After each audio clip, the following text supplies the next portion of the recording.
Well, it's party time in Manchester, and they're coming to the MEN Arena in their thousands to celebrate with the new champions, who thoroughly deserve their league title, everyone agrees.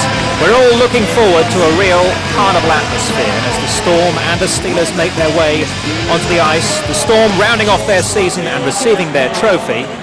It's Manchester's final game of the regular season. They've claimed top spot, of course. There's still plenty for Sheffield Steelers to fight for in terms of the playoff places. Expect them to be no pushovers tonight. So there's business to attend to, but there really is a cracking atmosphere, I must say, here. And we're about to get the festivities underway with the raising of a champion's banner. So let's cross to our MC for the night, John Hammond. Well, ladies and gentlemen, on their way to becoming the first English team to win the Secunda Ice Hockey Super League, the all-sport sponsored Manchester Storm, incidentally the country's only representatives in the European Hockey League, have scored more goals than any other team, conceded less goals than any other team, won more games than any other team, lost fewer games than any other team, have the best penalty killing record, have the best power play scoring record, have the league's best netminder, have accumulated the most points, and have the biggest and best supports. The all-sport sponsored Manchester Storm, ladies and gentlemen, are truly the champions, and in recognition of this, and for the first time ever here in the Storm shelter, ladies and gentlemen, we can proudly nail our colours to the mast. Ladies and gentlemen, hoist the banner!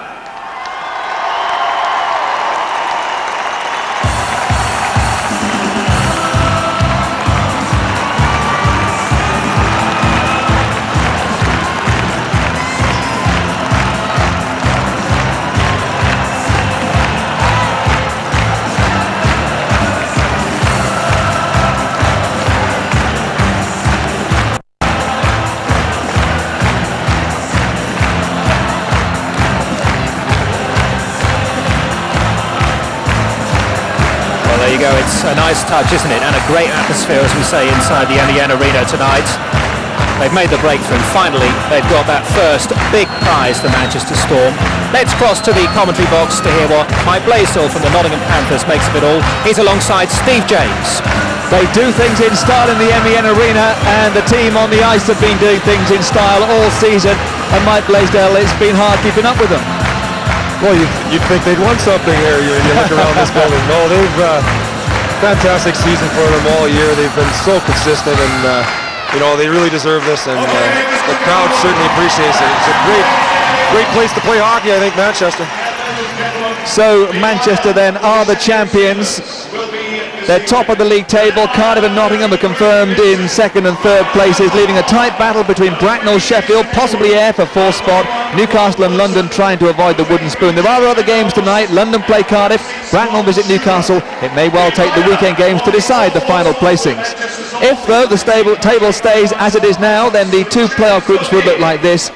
Champions Manchester would play against Bracknell, last year's Grand Slam winners Ayr, and the only team to beat the Storm twice in Super League this season, London. Cardiff, Nottingham and Sheffield, three teams with fierce rivalries there, and Newcastle would compete for the two semi-final places from Group B, but that could all change between now and Sunday. This game could very well have a big bearing because Sheffield want the 2 points to finish fourth above Bracknell, so they'll be going all out to try and win this game, and the referee for this match this evening is Andy Carson. And he'll get this game underway shortly, and the party will really get going at the end of this game, and the Manchester Storm will be keen that when they go into that party, when the trophy is delivered later on in the game, that they've won this game too. Little mascot there, just delivering the puck to start this game. He will have enjoyed his evening, no doubt. Waits to be seen whether the fans from Sheffield or the fans from Manchester will enjoy the next 60 minutes of ice hockey the most. Jeff Tomlinson getting the puck back on his side. Manchester, interesting starting lineup for Sheffield, with Ron Sugar recently back from injury, playing as a winger. He's out there with Jason Hayward and Tommy Plummer. And this is Stefan Katola for Manchester Storm. And Jablonski and Tomlinson on the starting lineup. This is Tomlinson. Tomlinson still going, trying to get the puck back into the slot. This is Shudra picking it up and just dumping it so he can finish his first shift. And Mike Blaisdell, interesting game between the two sides, I'm sure, in prospect. Well, you know, Manchester have got to be fired up with that reception from their crowd, so I look to them to come out all guns blazing here. But, you know, Sheffield have a very good hockey club, and they've played well in Manchester this year. Priestley, that's Sheffield, the only side to come out of here twice this season without losing. They've had 2 draws in here, and they've won the last 2 games against Manchester back in their own rink.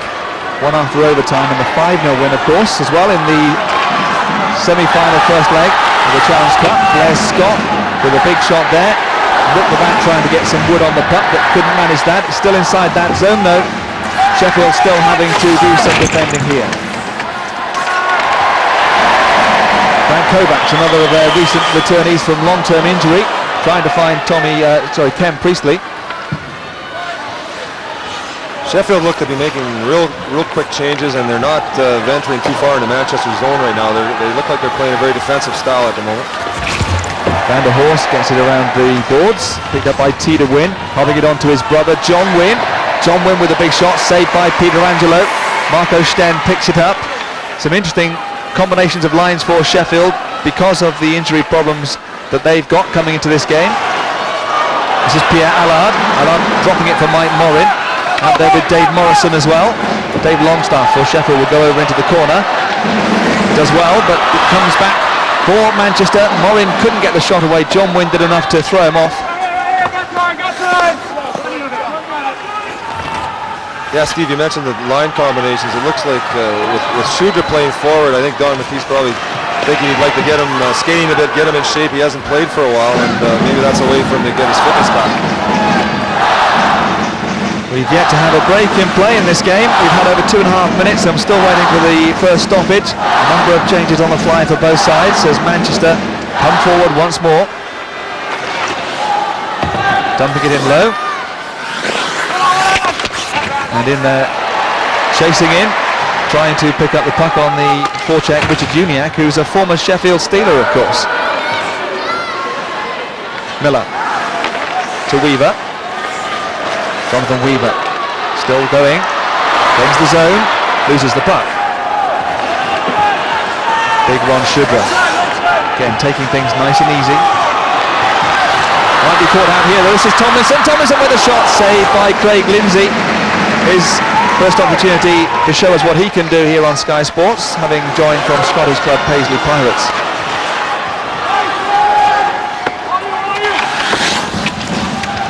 Hasn't been many stoppages in play yet, has there?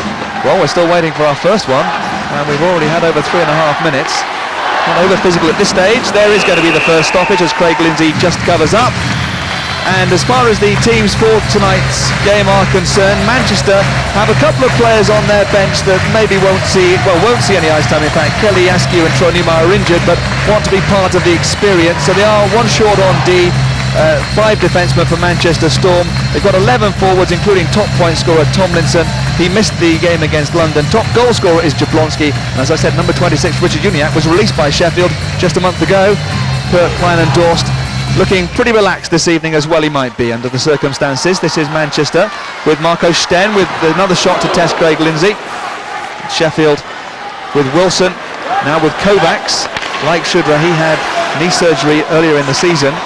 Wilson just rims it, looking to see where it might go. It's picked up comfortably by the Manchester Storm.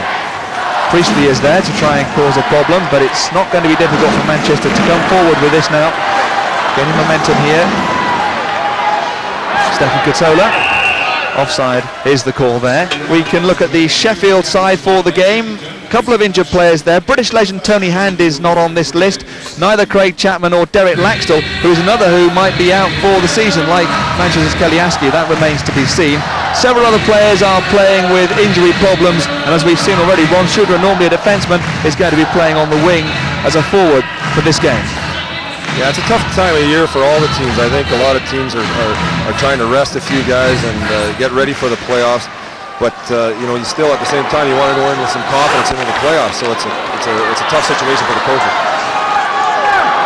And as far as these two sides are concerned, there's a little matter of a second leg of the Challenge Cup semi-final to come at the weekend.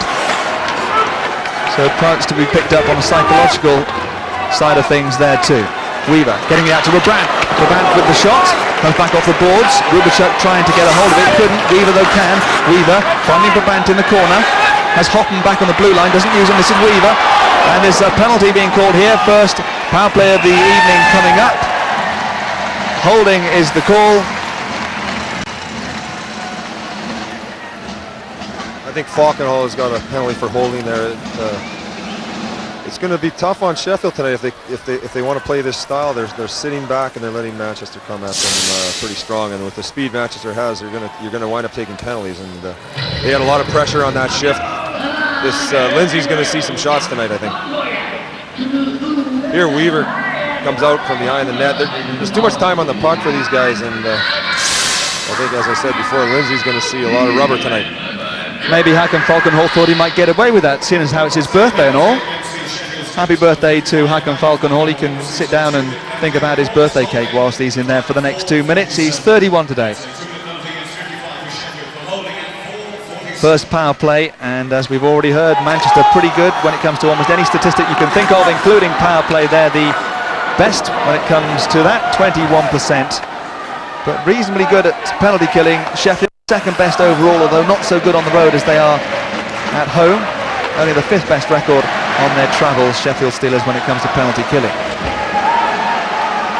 Van der Horst looking to pick up Courtney, who's playing on the penalty killing unit to start with. A player who's quite capable, along with Priestley, of getting short-handed goals, but they've changed very quickly actually, Sheffield. Once again, they're keeping up, taking very short shifts. Manchester still have Tomlinson out there with Katola and Rick Brabant and John Weaver.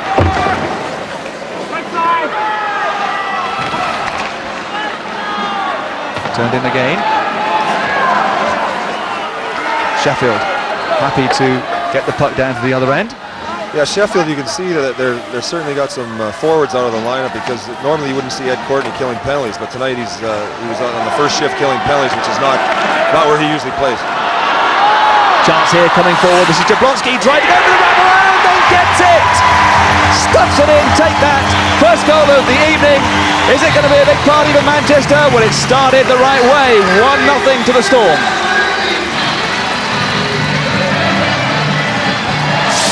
Well, it was a good play here. I think it's Katola coming up ice. No, it's Tomlinson. He gives it. Jablonski comes around the net. He's looking up ice. He wants to give it to someone, but then he decides he'll just stuff it. And Lindsay didn't. As he comes behind the net, you can see he looks for someone open high in the slot, as they call it, in the danger area. But he's all alone, and it banks off. Kind of a fortunate goal. Unlucky for the goalie here. He actually had the post covered quite well, but it ricocheted off his pad and in the net. 1-0 to the Manchester Storm against the Sheffield Steelers, and a disappointing moment for Craig Lindsay, who's been signed to cover for James Hibbett, the Sheffield goalkeeper who's injured. And Craig Lindsay, having come down from playing with the Paisley Pirates in Scotland, getting an early taste of how it goes in the Super League, especially when you come into the Manchester Storm shelter. And he's conceded that early goal, which won't necessarily have done a great deal for his confidence. We'll see. This is Miller. Miller with another shot, saved this time by Lindsay. Did well, covered his post again. Sheffield's playing a real 1-4 check. They've got one man that'll venture into Manchester's zone, and then the 4 remaining players stay back. And it can be effective, but it can also lead to a lot of time spent in your own zone. It's almost inviting the other team to come onto you. Here's their, they'll only venture in when they have full possession of the puck. They're not going to forecheck hard tonight. They're playing a very, very cautious defensive style, Sheffield is. Hurley racing to try and get hold of the puck. Didn't quite get there before Rob Wilson. Quite a few long-range shots coming in already from Manchester Storm. I suppose they're just testing out Craig Lindsay, wondering how he's going to cope with that. Well, they don't know much about him. I think they want to get as many shots as possible on him. He's played in the British National League. They may feel that he's nervous tonight and playing in a big arena like this with a big crowd, and they're probably right. He probably is quite nervous. There's the shots on target so far. 9 to Manchester, just 2 to Sheffield. that certainly tells the story of the first 7 minutes or so of this game. 1 goal, that's scored by Manchester. And Sheffield now inside that Manchester zone because they have the face-off there. Priestley got a good stick to that, but it came back on the Manchester side. Sten goes back behind Peter Angelo. Mr. Juniak will leave the puck for Sten to come forward. Still haven't cleared their zone yet. Eventually it did come out. This is Ed Courtney. Courtney, shot on target, saved by Peter Angelo. This line of Courtney, Kovacs and Priestley, they will venture in and they will attack. They, with Priestley and Courtney, you got 2 of the big scorers in the league. I think they're 4th and 5th in the scoring race in the league right now, and they'll certainly attack. Ed Courtney and Ken Priestley both right up there. Normally, of course, would play with Tony Hand, who's out injured at the moment. He therefore has slipped down the scoring table slightly. Tony Hand is 9th. And there's another icing. We'll go back to the other end. We've had 8 minutes so far. Rob Robinson of Manchester quite pleased, I should imagine. This is the shot that Ed Courtney had a few moments ago. Well, here's, Courtney's one of these players that he'll let it go from anywhere, and he's got a good hard low shot here. Actually, Peter Angelo made a pretty good stop along that side post, and I think he does that as well as anybody in the league. He just throws that pad down so quickly, and he just doesn't give you anything, this guy.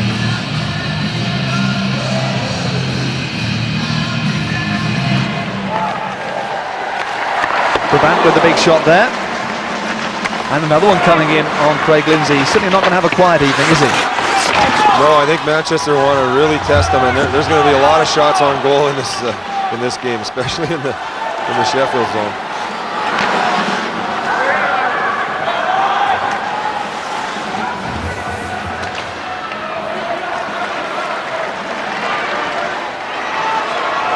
Brabant dumps it into the corner. Rubachuk will go in. Good check against the boards. Big shot coming in from Hoffman, and it goes high up into the crowd. So we'll have a face-off, and the crowd for this evening's game enjoying themselves, no doubt. That's the Manchester Storm bench's view of things this evening. There's Jonathan Weaver and Rick Brabant coming off after another effective shift, and Kurt Kleiner-Dorst just trolling behind his bench. Won't get too tense tonight, I wouldn't have thought. No, I don't think so. I think they're obviously quite satisfied with their Super League win, and now they just want to get the confidence rolling again for the playoffs here. They're not that they ever lack any confidence, but they want to go in strong in the playoffs.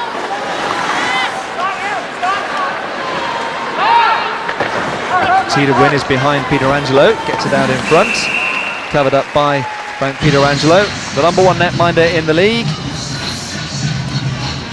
93% plus his save percentage for this season. Highly impressive. He's conceded less than 2 goals every game.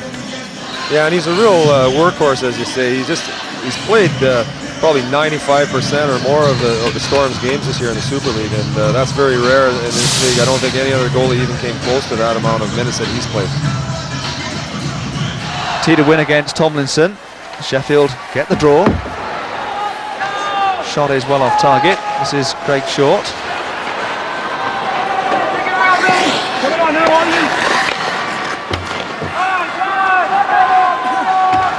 Longstaff. Picked up by Manchester again. Not offside. It's back into the zone.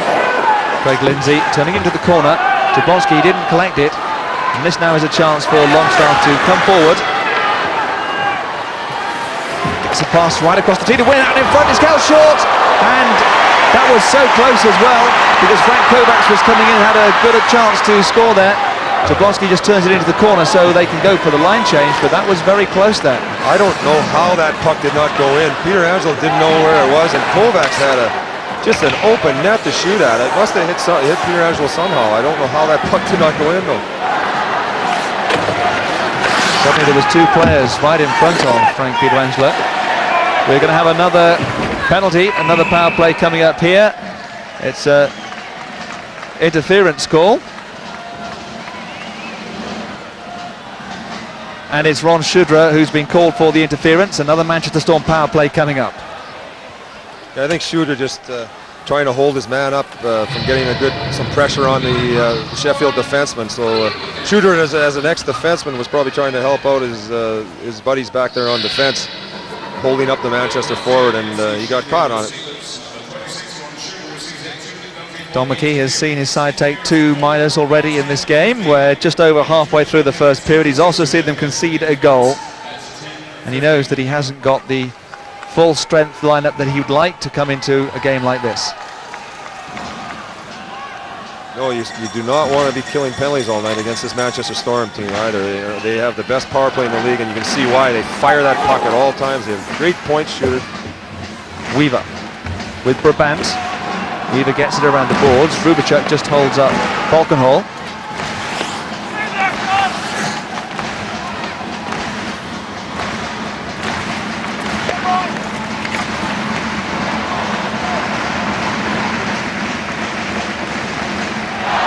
This is Weaver. On the power play, 30 seconds gone. Stefan Ketteler. Still Stefan Ketteler. Brad Rubachuk's lost his helmet out there. This is Rubachuk, got a touch to it. Lindsay had to be alert to that as it was deflected by the helmetless Brad Rubachuk. Almost halfway through the period, through the power play. Manchester looked very organized on their power play. They seem to gain the zone very well. They rarely have to dump the puck. On that occasion they did, but usually they can carry it in by skating because they skate so well. All their players can skate so well, and they just gain the zone. They rarely have to dump the puck, but against Sheffield stacking the line, they may have to dump it a few times tonight. This is Miller. Chris Miller finding Hoffman. It's Allard. Allard right around the plexiglass. Longstaff clearing the zone. Quite happy to dump it down to the other end. More quick changes from Sheffield, maintaining those short shifts out there. Morrison. Hurley will go down into the corner. Hurley with Falkenhall, that's quite a little challenge there. So not away yet, and Lindsay quite happy in the end to cover up there. Lindsay just going down on the puck inside the crease, and certainly that's more good pressure from the Manchester Storm on this power play. Just 15 seconds left. They scored on the first power play, but weren't able so far to get a goal on this one. No, Sheffield's done a good job on that power play. They forced Manchester to dump the puck a few times, and that's not what Manchester like to do on their power play. They like to skate the puck into the zone. Sheffield stood them up quite well and forced them to dump it, and then they got the puck down. So they've done a good job so far, but they still got 15 seconds to go here. 8 minutes to go in this first period. Scott with the shot. Power play almost over. It's right out there in front though, and Priestley trying to dig it away, and in the end Wynn does clear it as Shudra comes back onto the ice. Courtney. 3 shots on that power play, no goals this time. Wynn. Shot from Kovacs.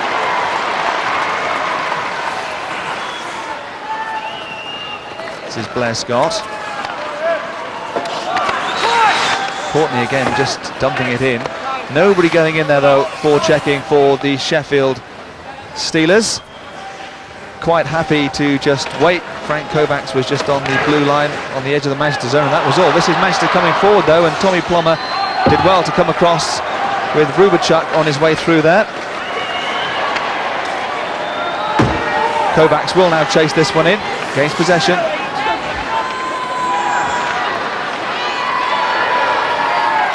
But once again, Manchester Storm are the side that come away with the puck. This is Rick Brabant.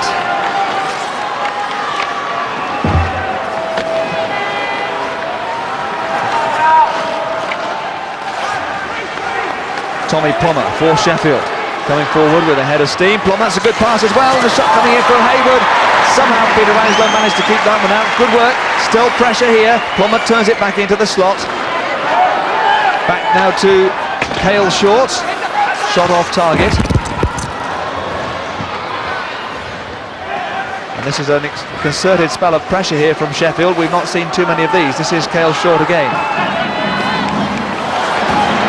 Kovacs, 2 men in low, 3 men in low for Sheffield Steelers. Rick Brabant tries to get out of the zone. Is it going to get over that blue line? Just does. And now Manchester can come forward. It's 2 on 3 though. Well, that was by far Sheffield's best shift of the night. They had some good pressure there and some good shots. Tommy Plummer made a great play on that 3-on-2, and they got some real pressure on the Manchester goalie. Manchester dumping it in this time. Jablonski loses out though to John Wynn. John Wynn, that's a decent enough pass to Longstaff. Longstaff has Tita Wynn inside him, but deflected off a skate, and Manchester come forward with Jablonski. Kettler was aiming for the net, never got the pass. Well, we got some good end-to-end stuff here. There hasn't been a lot of face-offs or delays in the game, so this game might not take too long tonight. Not overly physical, not a huge number of checks going in there, Mike. No, they're playing, you know, they're playing a real skilled game tonight. There's not a lot of physical work, but they're skating well, and you know, there's going to be a lot of chances on goal tonight. There's, you know, it's end-to-end stuff here. Hoffman there involved with Courtney, who went down. No call for the penalty though. Kovacs has to wait because Courtney hadn't cleared the zone. And meanwhile, Manchester pick up possession. Blair Scott with the shot. It's the plexi. Drops for Cam Priestley. He gives it back to Blair Scott. He has another chance now to see what he can do. Will he dump it or will he try and bring it forward this time? With Sheffield's injuries, they're going with what appears to be 8 forwards because Scotty Allison has not taken any part in the game so far, and they're changing very short. They don't really have any set lines now, and I think you're going to see some tired Sheffield forwards by the end of this match. Allison and Marlowe on the bench, but not getting the ice time at the moment as Stefan Kettler tries to come through. Richard Uniacke had lost his stick. It's a turnover here. Kettler with the shot and the goal. Second of the game. Stefan Kettler is the scorer. He makes it Manchester 2, Sheffield 0. Well, I think we'll see on this goal that Sheffield commit the cardinal rule in your own zone. They cough the puck up in the middle ice zone, and Katola just walks to the dangerous area of that slot and fires one. I don't know, it might have went through the legs, but he's not going to miss too often from this range. Good shot, he hammers it through, and I think he beat him to the glove side. Looks like Lindsay got a piece of it, but he might have been screened a bit by Hurley as well. Went right through him. I don't think he saw that shot at all. Hurley did a great job of heading right for the net, and Katola knew he had a bit of a screen, I think, and he just let the shot go. Stefan Kettler's 12th goal of the season, no assist on that. You could say the assist came from the Sheffield defenseman, but that would be harsh, I suppose. We've got 3:46 left on this first period. Kurt Quine and Dorst, well, the pressure on him, whatever there was tonight, is lifting more and more with every second. There's a slight delay here, just sorting the ice out at that end. It seems to have been got back to the way that they're happy with, and so we're going to have the face-off shortly. Andy Carson at centre ice to drop the puck to restart this game in the first period with Manchester leading 2-0. Richard Uniacke will be in the face-off against Tita Wynn. They were teammates a month ago. Now they're on opposite sides, and as far as Richard Uniacke goes, when he was cut by the Sheffield Steelers, must be one of the best trade-ups that has ever happened for a player in British hockey history. I think Sheffield would probably like him back right about now. They're so short. Oh, there's a big hit. Miller with the shot, and it's, oh, that's a good save this time because it came to Jablonski, and Craig Lindsay made a good effort to stop the second save. There was a big hit on Jamie van der Horst, still down there, and in the corner, Rob Wilson just having words with Darren Hurley. Well, it's a bit of an elbow there, and I think it might have called for a penalty. Puck goes into the corner, and I think, they stopped him, showing the stoppage of play there. But Van der Horst came around the net, and Hurley rocked him pretty good with an elbow there. Jamie Van der Horst, not the tallest of players at 5'10", but 260 £7 is quite a sizable player. He's given out a few hits in his time. That time, though, he really got caught, and it could easily have been a penalty, Mike. Yes, and while Vanderhorst is 207 pounds, the only problem there is Hurley's about 225 pounds, so Vanderhorst lost that collision. Penalty wasn't called, so Manchester Storm remain 5-on-5 against Sheffield Steelers. They have the face-off in that Sheffield zone, and it's Sheffield who will come forward with it. Giving it away again. This is Rick Brabant. Brabant just trying to get it through to Rubachuk. Sheffield getting it away this time. It comes straight back at them. Sten to Weaver. Weaver still going through. Weaver with the shots, and that would have been a great goal had it gone in. Brabant just cycles it back round into the corner. Looking for Rubachuk, got it back to Brabant. There's another effort coming in there as well from big Rob Robinson on the blue line. Sten back around the balls to Rick Brabant. Brabant to Sten. Marco Sten, even the defenseman getting fancy with their skating now in the Sheffield zone. This is Weaver. Weaver put it out in front to Rick Brabant in the high slot area, but the shot didn't come away. So a spare stick out there too. I think Sheffield really want to see how good their own goalie is tonight, because they're just letting Manchester set up in their zone and fire shots at them. It's certainly not a great performance so far by Sheffield. They're playing far too much time in their own zone. This time they dump it in, and once again nobody goes in for Sheffield on the forecheck at all. Now Hayward does start to show some signs of putting pressure on the man with the puck for Manchester. Shudra happy just to turn it in once again. Hayward again on the forecheck, not really making great effort to get to the puck. Kettler, scorer of the second goal.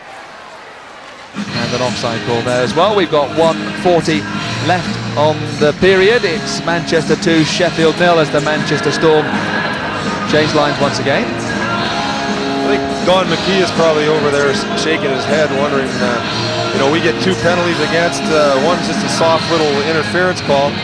Their player rocks one of my guys with an elbow, and he's almost knocked unconscious there, and there's no call. So he's probably rolling his eyes a bit there and wondering what's happening out here. Not sure whether he was looking up to heaven or looking up to the scoreboard in that shot. This is Wilson. Nice tee to win. Great talent, tee to win.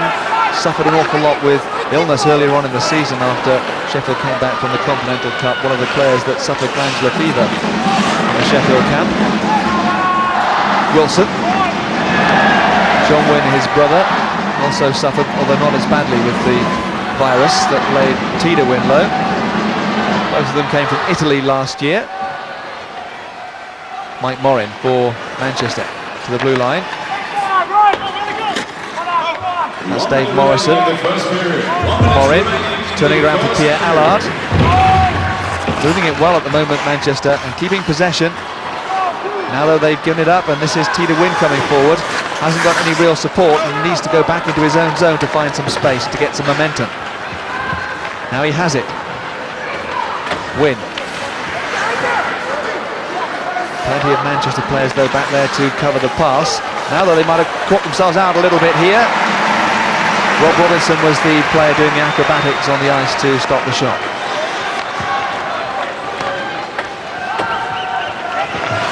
Priestley. Falkenhall.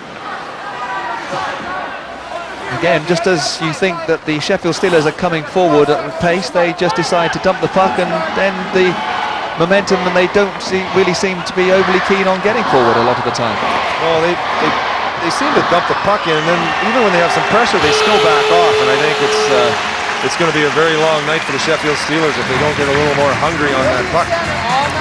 Well, that's Kurt Kleinendorf to Don McKee, the two coaches. Both will have very different views of that first period. We'll look back at the goals and get reaction to that first period coming up here on Sky Sports straight after the break.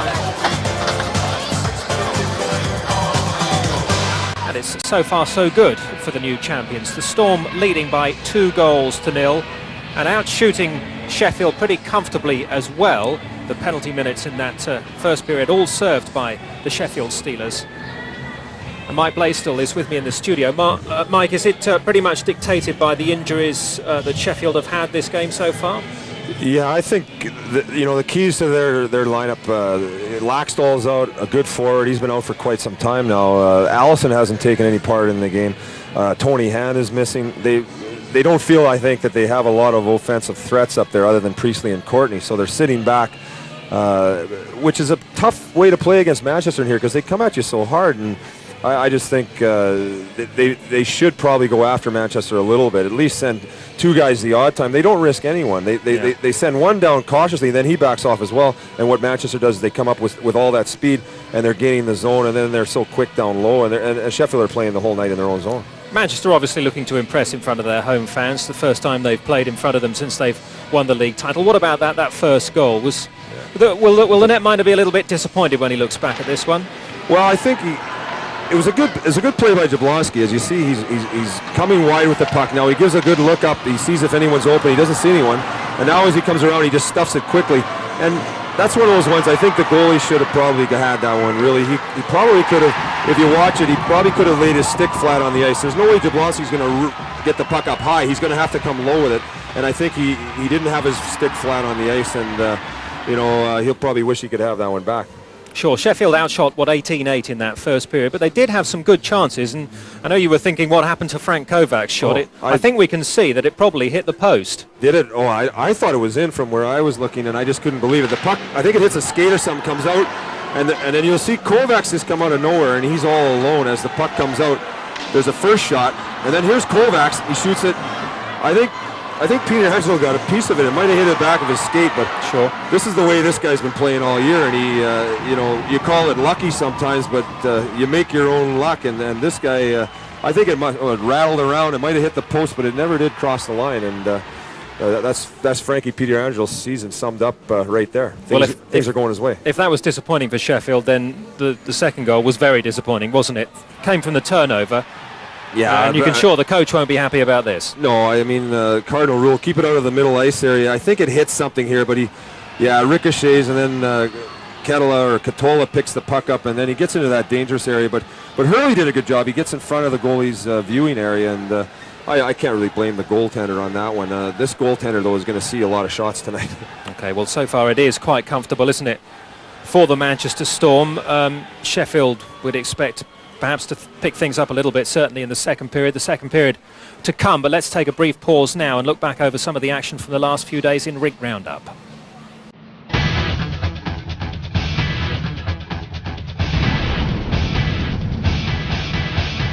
Cardiff's defeat in Bracknell, their third in a row, finally handed the Super League title to Manchester. Junkin's early goal set the tone, and the Bees were 3-0 up within 15 minutes. Chin pulled one back for the Devils, but when Ward put this one in, they were 5-1 down. A late rally in the third put the Devils within touching distance. Matulik's goal made it 5-4, but it was too little too late. Manchester were uncatchable. Sheffield turned on the style with their highest shots on goal total in the Super League this season. 47 rained down on Foster's goal and 5 went in. The first came from Scott Allison, with the Wynn brothers providing the help. It was a great team performance all round, but Falcon Hall provided the goal of the night. This made it 4-1. Hand added another in the last frame. Bracknell are hitting good pre-playoff form. This 5-1 win was started off by Jeff Johnson with a fine finish. Jewin added another before Mitchell pulled this one back, his third goal of the season. But Bracknell's third straight win of the week was confirmed when Schulte got the last goal. Nottingham's defeat handing Cardiff second place.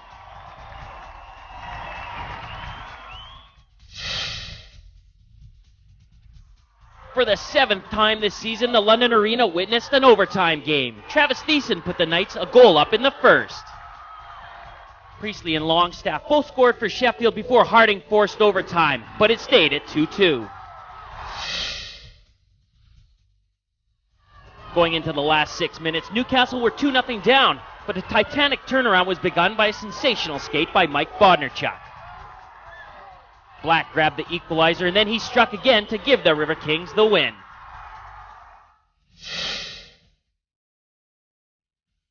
On Tuesday, London beat Manchester for the second time at the London Arena. Hasselblad blasted in the opener. Manchester hit back with 4. This one from Ketela made it 2-1. But London, with an awesome comeback, tied it at 4-4 to force overtime, and Nick Poole handed the Storm their third defeat on the bounce. And let's just bring you up to date on the games that are playing tonight. It's goalless in the second period between the London Knights and the Cardiff Devils, and it's one apiece after the first between Newcastle and Bracknell, and of course Manchester leading here against Sheffield by 2-0.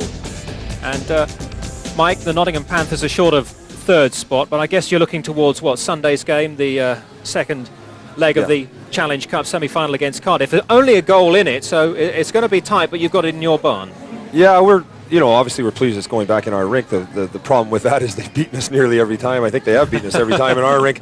So it's going to be a tight one, and Cardiff are a good team on the road wherever they play, and we respect them very much, and this one goal is nothing really. Looking ahead to the playoffs and the situation there, it looks like you'll face Cardiff again. Yeah, that's the only team that we're really guaranteed of facing. It's everything else is up for grabs, and the 4th, 5th, and 6th could all be decided in the next day or so. And we really don't know who we're going to play, but we know we've got Cardiff, which is not really a team that we relish facing again in the playoffs now. What are your feelings about who could be the surprise packages in the playoffs, perhaps, Mike? Well, I think Bracknell have really come into form, and I think talking to the other coaches in the league, everyone feels that they're as good as anybody right now. So we've got everybody's got their hands full with Bracknell. I always think Ayer's going to come along one of these days and start playing well. They haven't been playing well. You said that a couple of weeks ago, I know, but they just seem to be stuck in a bit of a rut at the moment, don't they have some injury problems, and they really miss Sean Byram, their big centerman. He's very strong. He's been very good against us for the last few years, and I think he's a real miss for them, and I don't think he's going to play again this year, so that could be a real problem for them. And obviously their goaltending may not be quite as good as last year, but they still got some guys there that know how to win, and I can't see them not turning up a notch. Okay, but it's the beginning of a new season, as they say, isn't it? So everything to play for. Competition time now on Ice Hockey Live. A great prize coming up surrounding the playoff weekend, so look out for that. But first of all, let's sort out the winners from last week's competition. We asked you which team was runner-up in the Super League last season to the Ayr Scottish Eagles. The answer, of course, were this season's winners, the Manchester Storm. And the winners were Mr. Paul Evans from Sheffield and Miss S. McNelly from Manchester. Well done to you. You both win a year's subscription to Total Hockey magazine. And thanks to everyone for entering. Now, if you haven't already got your tickets for playoff final weekend, then here's a great chance to win a VIP weekend to the playoffs over the Easter weekend. Pens and papers at the ready. Nick Rothwell has the details.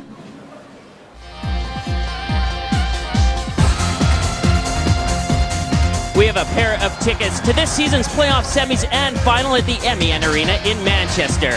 Accommodation will be provided on Saturday evening and will give you £100 towards your travel expenses. And you'll also be invited to the post-final party. You need to tell us who did Ayr beat in last season's playoff final. Was it A, Manchester, B, Cardiff, or C, Bracknell? Who were last season's beaten finalists? Manchester, Cardiff, or Bracknell? Call the competition hotline on 0660 116606. That's 0660 116606. Calls cost 25 pence, and if you don't pay the phone bill, please ask permission before you call.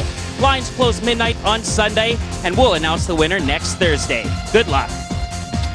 Good luck indeed. Before the playoffs, we have the regular season to complete even, and it's Manchester's last game of the regular season. They're up against the Sheffield Steelers. Party time here at the MEN Arena, and the Storm fans certainly enjoying their evening so far. The Storm leading Sheffield by 2-0. We're back with the second period after this break.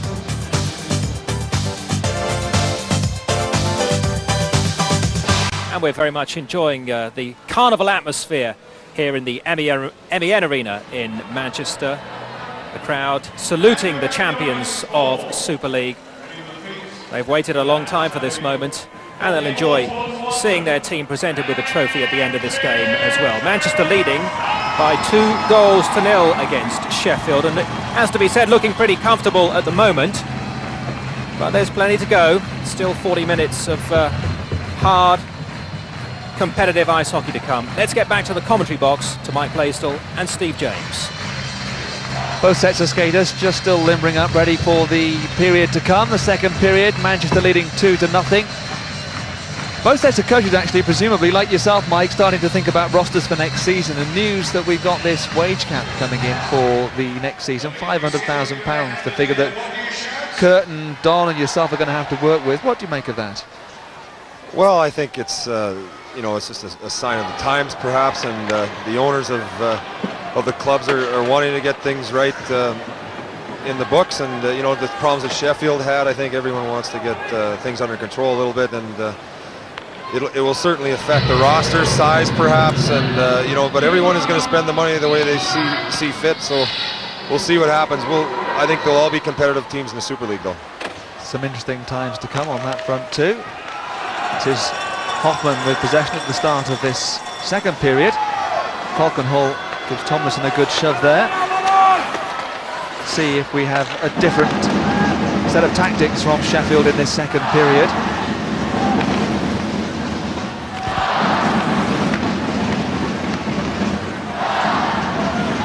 Manchester with possession here with Jablonski.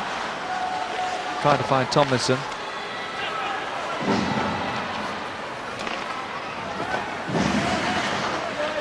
Hoffman again.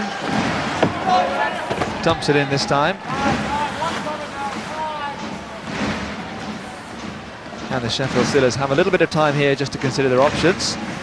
Rick Brabant, Weaver out there at the moment with Rubachuk for the Manchester Storm. Priestley and Courtney out there. Kovacs has just left the ice though for the Sheffield Steelers.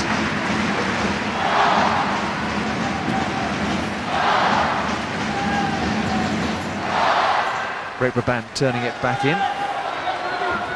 Falkenhall going in. Ron Shudra is playing now with Priestley and Courtney at the start of this second period. Blair Scott with a shot. Save, but the rebound came out.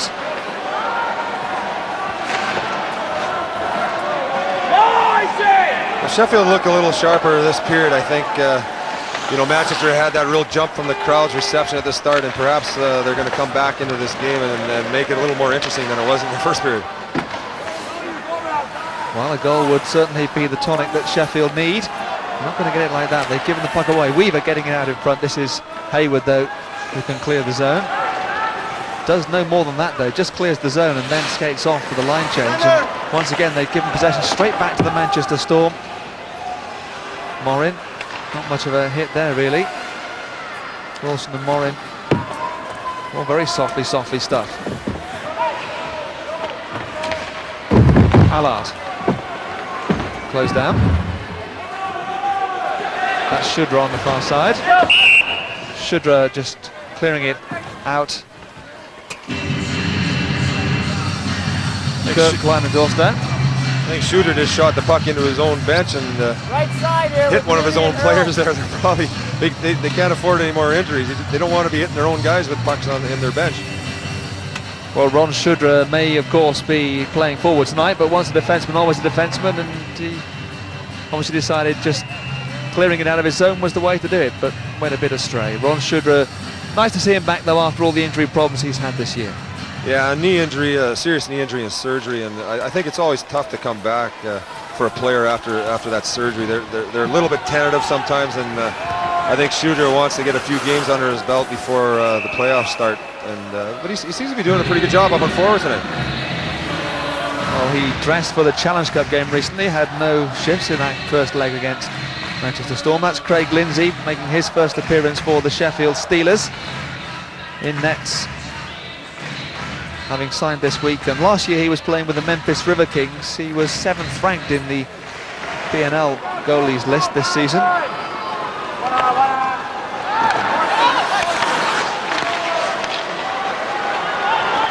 Manchester's just picking up things a little bit here, and it's worked because they got possession with Allard. Comes off the blocker there.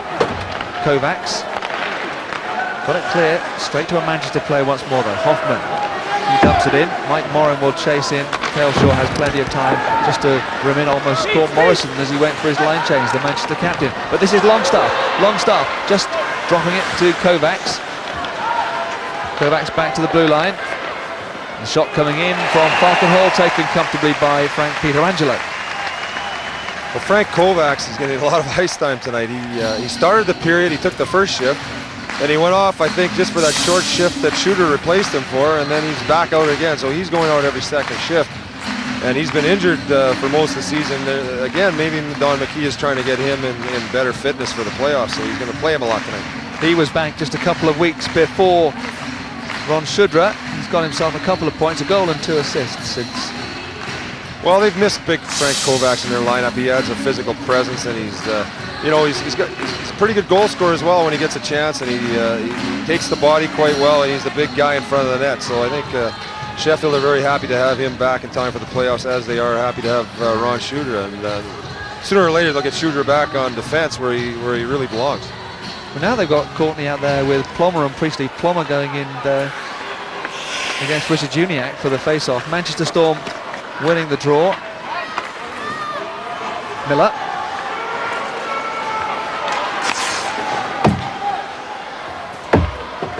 This is Richard Juniak. Tommy Plummer. And Courtney with the long pass. Priestley will chase that one all the way in. Miller, is he going to get the touch first? Miller did win the race, and that means that we're going to have a face-off at the other end. Frank Pietrangelo has been the #1 netminder almost all season. Recently, Stevie Lyle of Cardiff just replaced him for a short while, but he's also, because he's played more games than anybody else, faced more shots than anybody else, 1,040 of them, and he's saved so many of them. 93.1% is his save percentage for this season. Lets in just 1.94 goals per game, does Frankie Pietrangelo, and he's been a big part in Manchester's success. Yeah, fabulous season for him, and it's pretty tough to pick anyone else in the Super League for most valuable player. I think he may have it sewn up for his play in the league this year. Miller helps if you've got a good defence in front of you, and certainly that's the case with Manchester Storm too.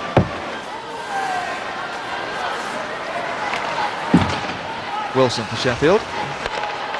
Helped on out of the zone there by Tommy Plummer.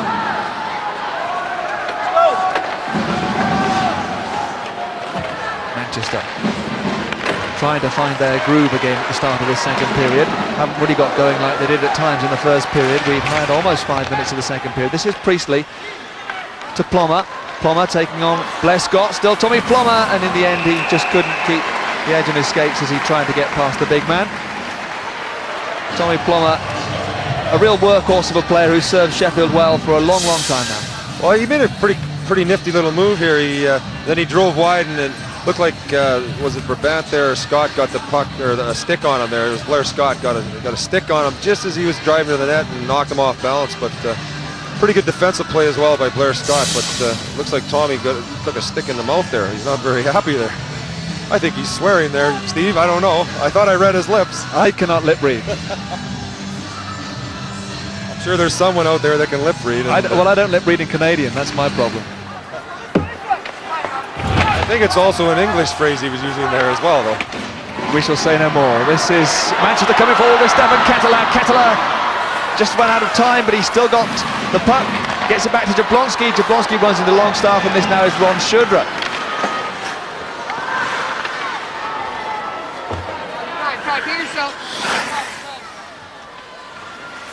Rob Robinson for Manchester Storm.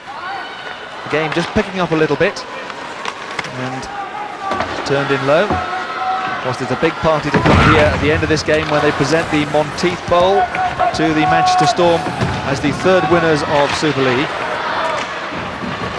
Ayr and Cardiff the winners in the first 2 seasons. Cardiff first, went to Wales, went to Scotland, now it's come to England. Rob Robinson once again. Jablonski there with Weaver and Brabant. This is Weaver, has Brabant there too, shoots himself, made the save, did Craig Lindsay. That was what was asked of him, and he came up with the right answer.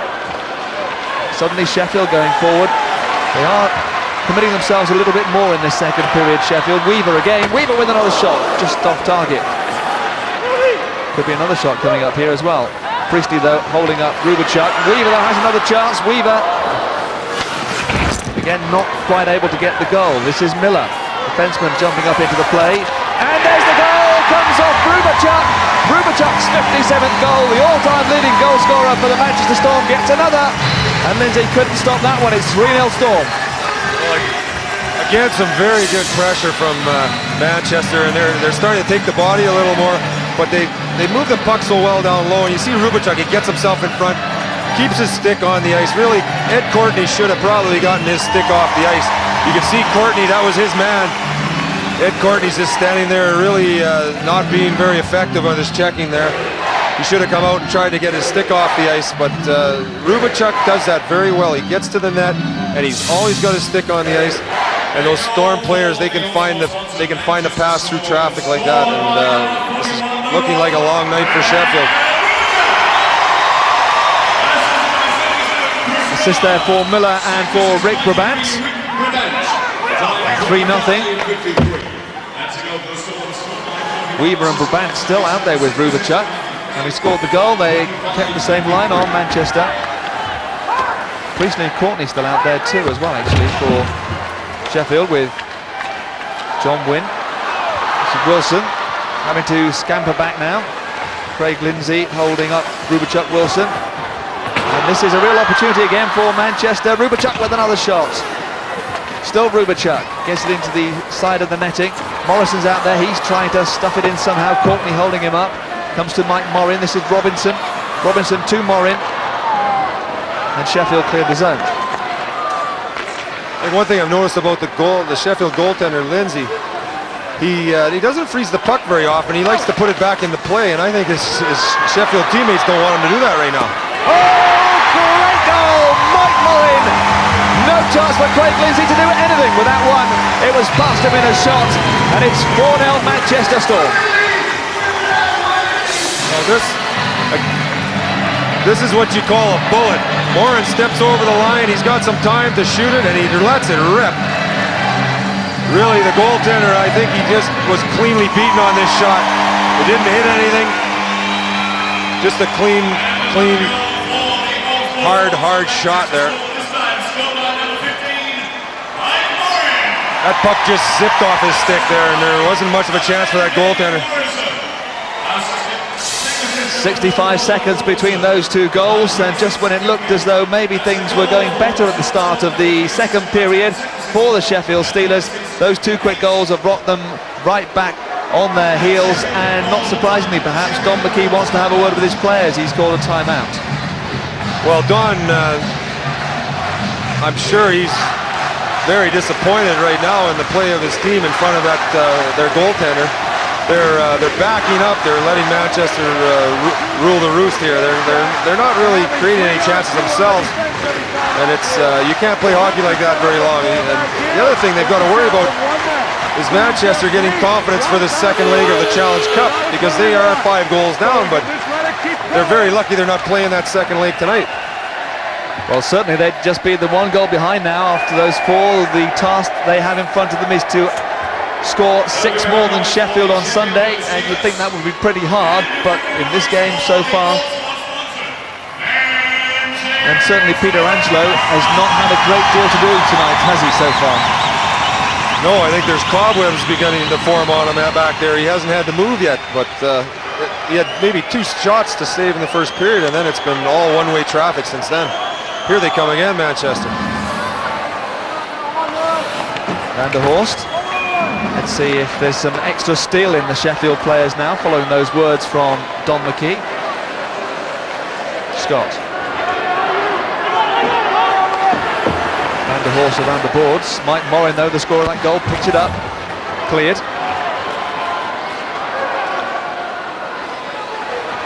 Rob Robinson, the Manchester defence by and large are having a reasonably comfortable time of it this evening. Not a great deal of pressure on them when they're carrying the puck forward. Allard. Manchester certainly tend to put a lot of pressure on in the opponent's zone. This is Allard.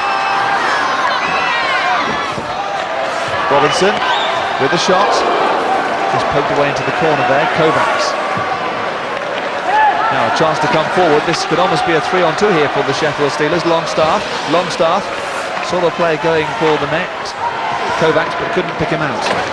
Still trying to dig it off those boards. Kovacs turns it into Longstaff again. Longstaff tried to drop it back there for Hayward. And in the end, it's partially cleared, only to the blue line to Falkenhall. Longstaff trying to get away from Morrison. And that's going to be a penalty, a trip on Dave Morrison. Another power play coming up. While we wait for this to be just settled, let's go down and hear from Nick Rothwell by the side of the ring. Steve, Manchester all season have constantly averaged over 7,000. Now there's over 10,000 people here to see them lift the title cup. And with me, a few big supporters. Chris, how long have you been supporting Manchester? Oh, about from the first season. What was it like to see the pennant go up? Hey, it's great. Well, awesome, eh? And Paul, for you've been here right from the start as well, haven't you? Right, yeah. Yes. And do you think this silverware, is this the first? And it's obviously not going to be the last, the Manchester Storm win. I sincerely hope it's not going to be the last, but it's nice to be here tonight when they're winning the trophy and to be here for the entire crowd and for the guys on the ice. Thanks a lot, guys. Well, you can see that there's a couple of players gone there. There was a tripping call. Hayward and Longstaff both have been given penalties. And so we're going to have a double power play coming up, I presume, here. Dave Longstaff, you can see the furthest away from the camera. Yeah, I think Longstaff got a little frustrated here and just got the little chop down on his ankles and brought, there it is right there, down goes Morrison. Just before that, Hayward took a bit of a slash, I think, in front of the net from Robinson, and then got a stick, and it looked like he got a stick up in his mouth, and I don't think the referee saw it, and I think that's why he was upset. You can see the little cut on his mouth. He's not very happy with the referee right now, but the referee can't see everything out there, and unfortunately for Hayward, he did not see that, and he let the referee know that he wasn't very happy, and now he's in the box. I think he might have got a 10-minute misconduct there. And he's still getting things sorted out here. It's a misconduct penalty, so in fact it's only going to be 5-on-4, but it's a 10-minute misconduct, as you thought, Mike, for Jason Hayward. The minor goes to Longstaff, and so we're going to be playing 5-on-4, but Jason Hayward won't play any part in the game himself personally for the next 10 minutes. The power play just for the 2 minutes then. No, and that hurts Sheffield even more. They lose another forward, and they're short enough as it is on at forward, and this is going to be another, they're going to have to weather the storm, as you say now.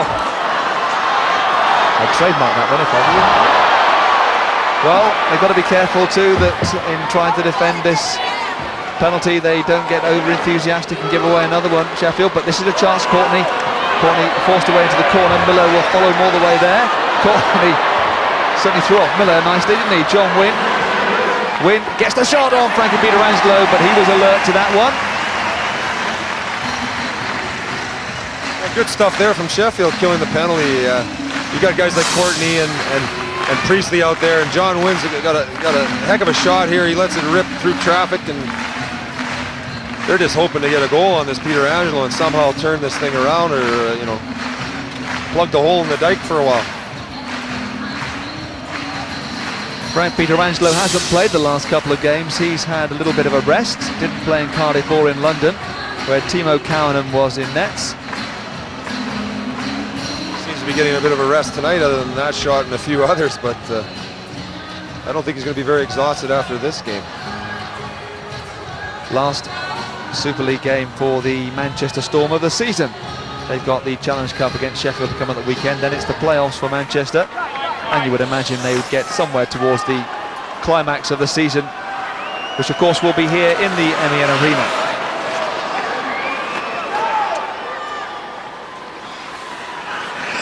Blair Scott. Tomlinson skates and leaves the puck behind. Scott will come forward. This is Jablonski. Still Jablonski gains the zone, turns it into the corner. Comes back to Weaver. Tomlinson.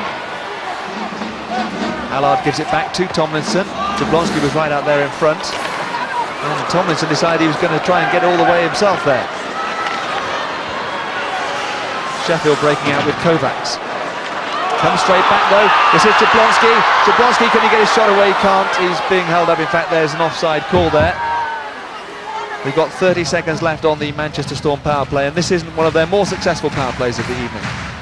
No, it wasn't. They haven't got a lot of good scoring chances, but I'm still impressed with Manchester. Every time they have a power play, when a player gets the puck, he's always got someone moving, and they get open for each other. They never stand around.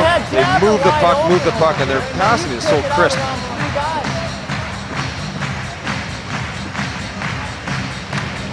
They love it here. Certainly they're going to have a good time tonight. It looks like their side is going to win. It's 4-0 at the moment. Things could change, but you would imagine that they would win, and then the trophy will be presented later. And certainly that's what so many of them have come to see. The Super League champions, the Manchester Storm, moving forward again. Well, Manchester are quite capable of running this score up if Sheffield let them. They're like a good boxer, Manchester, that they think they have you wobbled. They go for the kill, and you know, they won't let up. I'll tell you right now, we've been on a 6-0 scoreline against them. They will not stop till the final buzzer. They put 10 past Newcastle. There you can see David Longstaff coming back out, so it's full strength once again. End of the power play. One power play goal so far for the Manchester Storm this evening. Uniac turning it back around. Short, taking his man down. Manchester, though, have somebody else there to take possession once again. Hurley and Brabant Hurley and Katola both in the corner. Richard Uniac, but they're not going to get it out this time. The puck is frozen. Having said that, they were 4-1 up against London on Tuesday and went down in the end 6-5 in overtime. So you never know.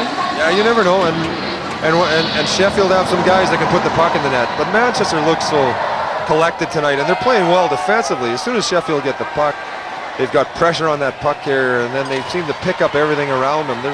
Sheffield don't have room to breathe out there when they do get possession of the puck.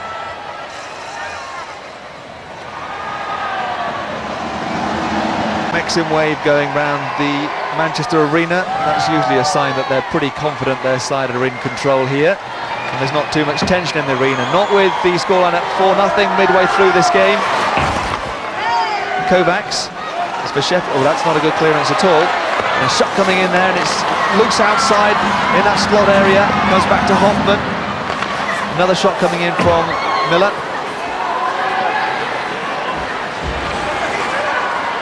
Hoffman. Ken Priestley has time to collect the puck in the corner. Right across the ice, inside his own zone to Wilson. Sheffield coming forward here with Frank Kovacs. Kovacs stopping. Again, though, the pass doesn't find its target, and it's Manchester who can take advantage. Morrison into Morin. Falkenhall holding him up. Pass in the right direction, nobody there this time. Miller.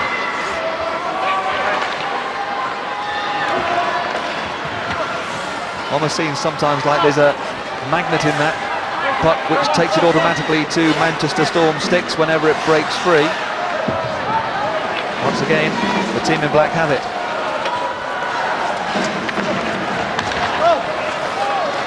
Sheffield working hard at the moment here to try and get something going. This is Tommy Plummer, leaving it for David Longstaff.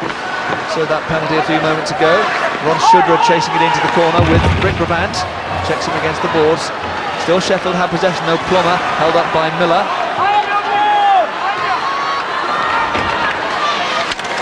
That was where Longstaff got himself in trouble a short while ago.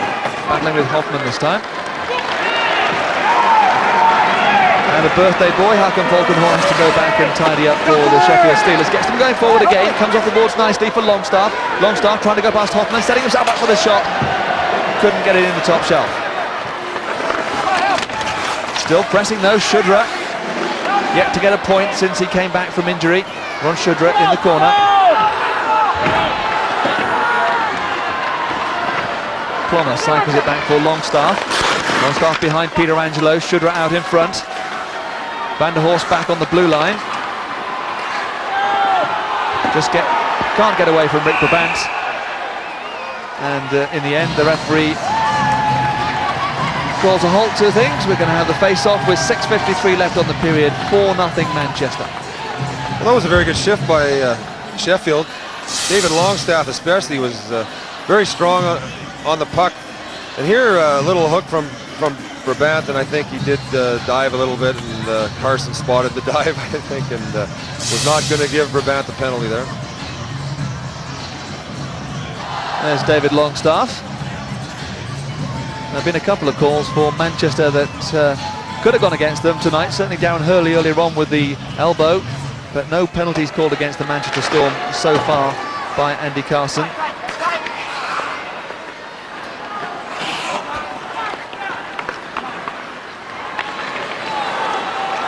Tomlinson has Kettler to one side, Jablonski to the other, comes out to Kettler. Lindsay made the save this time. Van der Horst tried to get Manchester on their heels, but once again they end up being quite comfortable in their own zone in possession of the puck. This is Robinson. Wynn to Tida Wynn.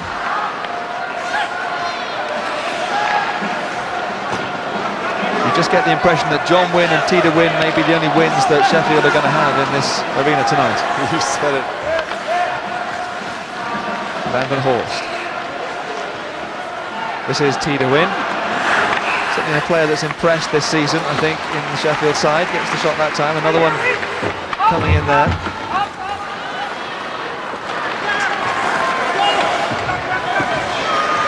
Still have possession though, Sheffield. Things going just a little better for them since that goal, that fourth goal, that really put Manchester, not quite, but almost out of sight in this game. Weaver getting it through to Darren Hurley, held up by Falcon Hall. There's Tommy Plummer turning it across ice, but there's nobody there again for the Sheffield Steelers. Not committing too many men forward. Hurley with a shot straight into the midriff, and Lindsay has to come a long way out into the slot to cover that one up. Well, Craig Lindsay's faced a lot of shots tonight, and that was one time when I think he wisely froze the puck up. I mean, he's been putting the puck back into play most of the time tonight, and here's the time the puck squirted out from on the initial shot, but he froze it up, and I think his teammates appreciate that right now. They'd rather have a few face-offs, slow the tempo down, because the way Manchester can skate and the shortness on the Sheffield bench, they could be in for even more goals against if they let the game just flow. Conceded 4 goals. He's faced 30 shots so far, Craig Lindsay, in this game. Hoffman. This time the puck almost going in favour of Courtney. There you can see the breakdown of those 30 shots so far, very much in Manchester's favour.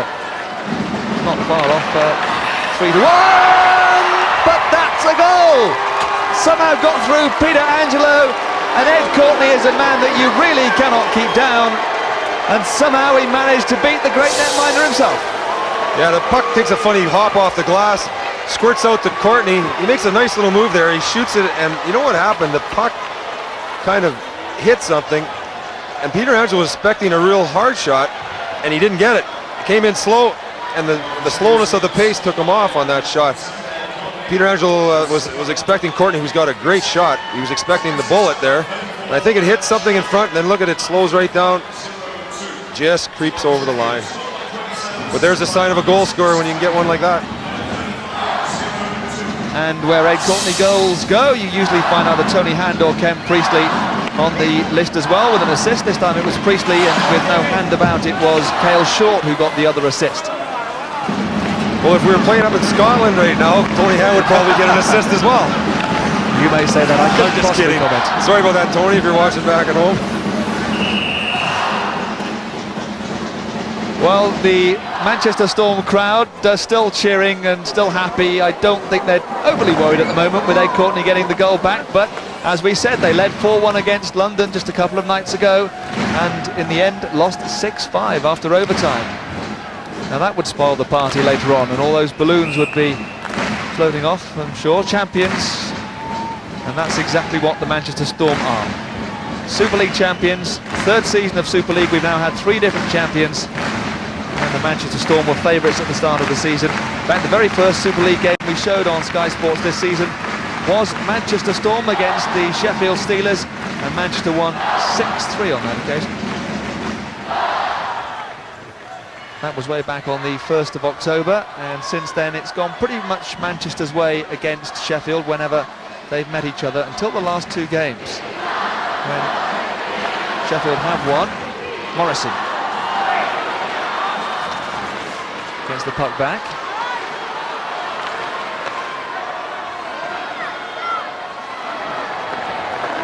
Longstaff.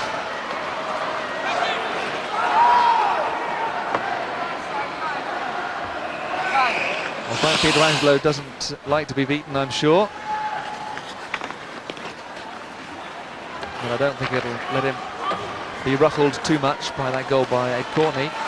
The question is, can Sheffield really get themselves back in the game with another one? Frank Kovacs down the left-hand side. Didn't get the puck, got his man Blair Scott. Now comes out of the zone, can't play it, of course, he'd be offside. Scott. Still Scott.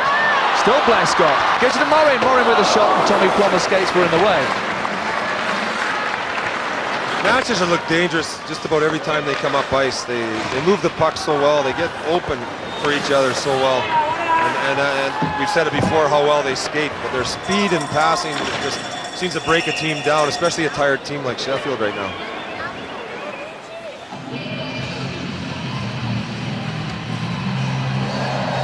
.321 to go. Good pass by Blair Scott here, and Morin, you know, we saw his shot. He likes to let it go, and then the puck just hits something on the way to the net, or else, you know, another good chance to score a goal there. But look at, they're hungry tonight. I think that 5-0 loss in Sheffield, they want to make sure it's payback time, and they're like vultures around that net. Well, they really need the goals when it comes on Sunday. Craig Lindsay having conceded 4 so far. In this particular game, it's Manchester Storm 4, Sheffield Steelers 1, as Rick Brabant and Ken Priestley go for the puck. The draw is won by Priestley, the man who knows about winning. He's done that with the Sheffield Steelers, and of course back in the North American Hockey League won the Stanley Cup with the Pittsburgh Penguins. This is Priestley. Priestley got the shot away. Ed Courtney will collect it off the boards. Sten, though, made sure he couldn't do anything with it, and this is Rubicek. Rubicek trying to go the long way around Falkenhall. They hold each other up. A Weaver to get it to Brabant. Brabant thought there'd be a man at point. There wasn't. Marco Sten hadn't got into the right position.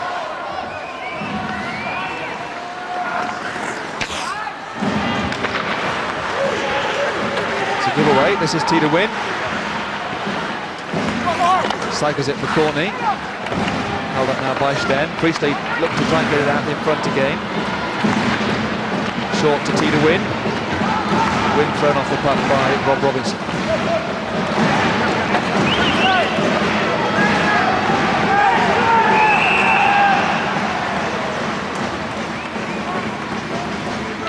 Yeah, there we see Manchester's been caught for too many men on the ice. They do that very well, Manchester. I think they do that as well as any team in the league. They'll send players out on the ice just before the player on the ice comes off, and they do it all the time, and they sometimes get scoring chances out of it, and I think this time the linesman caught them on it. It's going to be the first call against Manchester then in that case.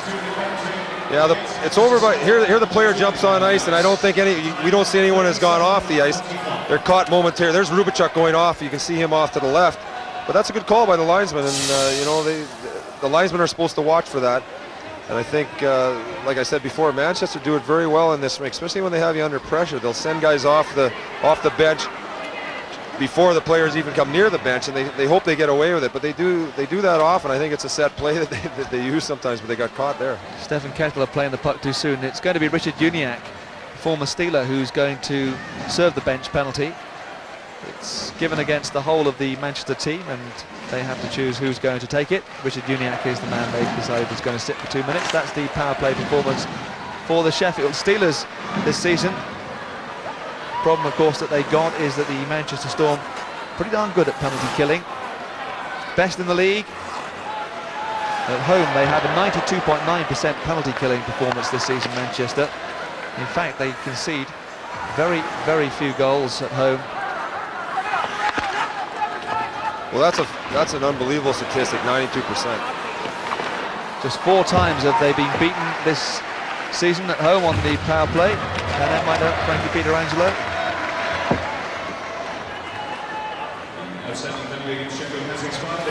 Of course, if Sheffield can take advantage now, we're almost halfway through, but if they can take advantage, 4-2, it's a different game, isn't it?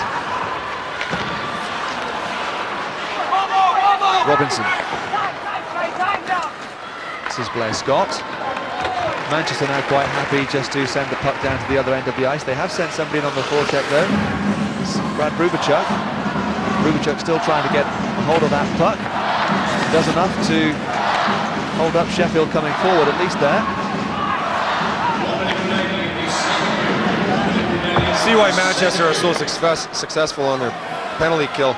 They're just, whenever Sheffield get into the zone, they've got a man on them very quickly, and they pressure so well and they support so well, and they just get that puck down, and then they're down. They pressure you again and again and again, and you just don't seem to have any time on the puck.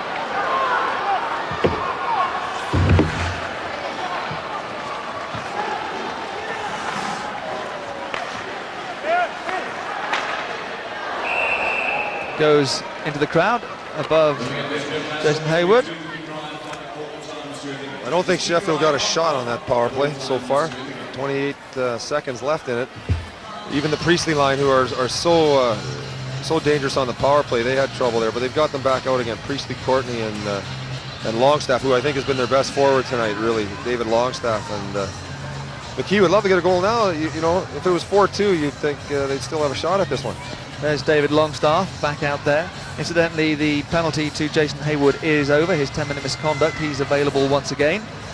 Sat on the bench at the moment. It's Longstaff with Courtney and Ken Priestley, who couldn't win the draw against Brabant.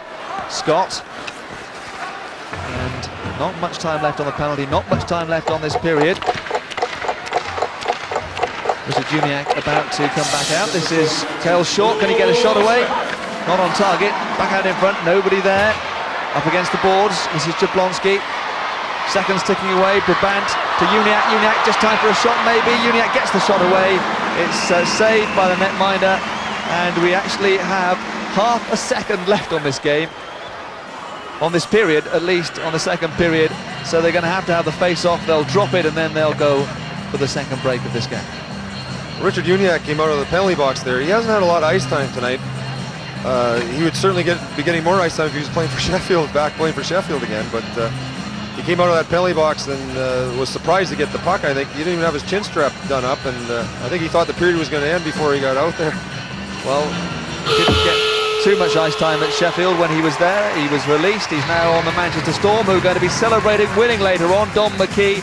There you can see Kurt Kleinendorf's the happier of the two coaches, of course, at this stage. And the Manchester Storm looking forward in 20 minutes play time to celebrating. We'll look back at the second period after the break.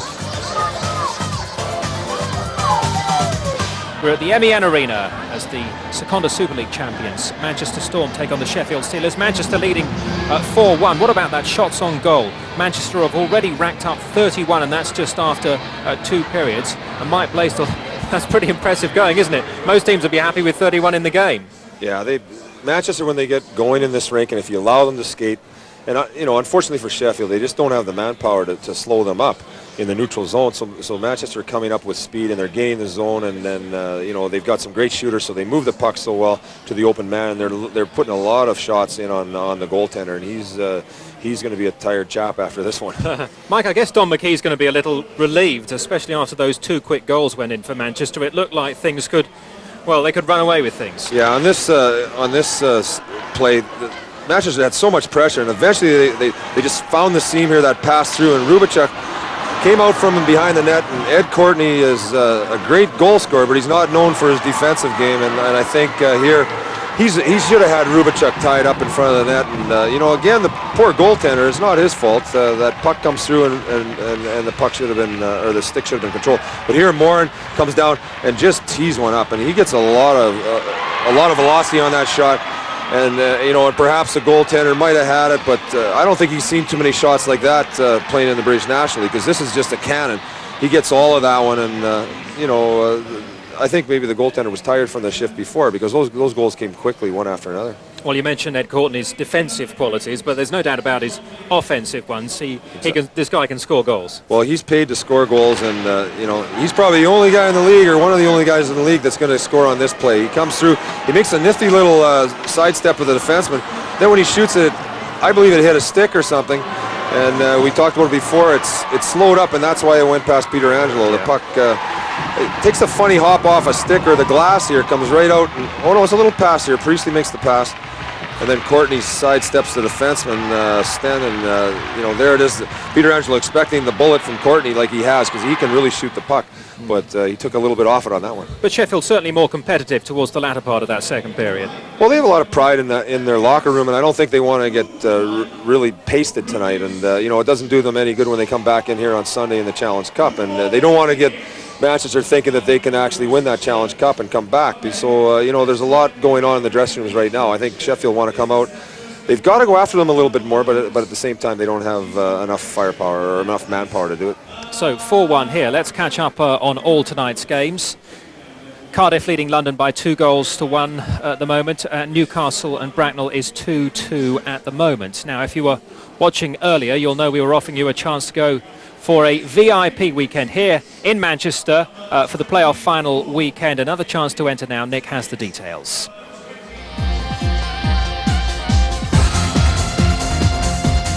We have a pair of tickets to this season's playoff semis and final at the MEN Arena in Manchester. Accommodation will be provided on Saturday evening and will give you £100 towards your travel expenses. And you'll also be invited to the post-final party. You need to tell us who did Ayr beat in last season's playoff final. Was it A, Manchester, B, Cardiff, or C, Bracknell? Who were last season's beaten finalists? Manchester, Cardiff, or Bracknell? Call the competition hotline on 0660 116606. That's 0660 116606. Calls cost 25 pence, and if you don't pay the phone bill, please ask permission before you call. Lines close midnight on Sunday, and we'll announce the winner next Thursday. Good luck. Yeah, great prize. Good luck with that. Back to the carnival atmosphere here at the MEN Arena. And Nick Rothwell is in amongst the fans. Nick. Dominic, I'm down here on the new Super League champions bench, the Manchester Storm. Now, Dominic, we've seen some great hockey this season and some great fans as well. Now, they're great here at the Manchester Arena, and they've seen some great hockey. The hockey here is getting better and better. The players are getting bigger, faster, stronger, and more skillful every season. And I've had a chance to look back through our archives and check out the best material that we've seen. I've put together my top 10 hits, goals, and saves, and check out the #1 goal. It's sick.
There you go, a goal by the Nottingham Panther. The coach of the Panthers is here. Remember that one, Mike? That was a beauty. That was really, I think the Sheffield defenseman was looking for some parts of his equipment there on that one.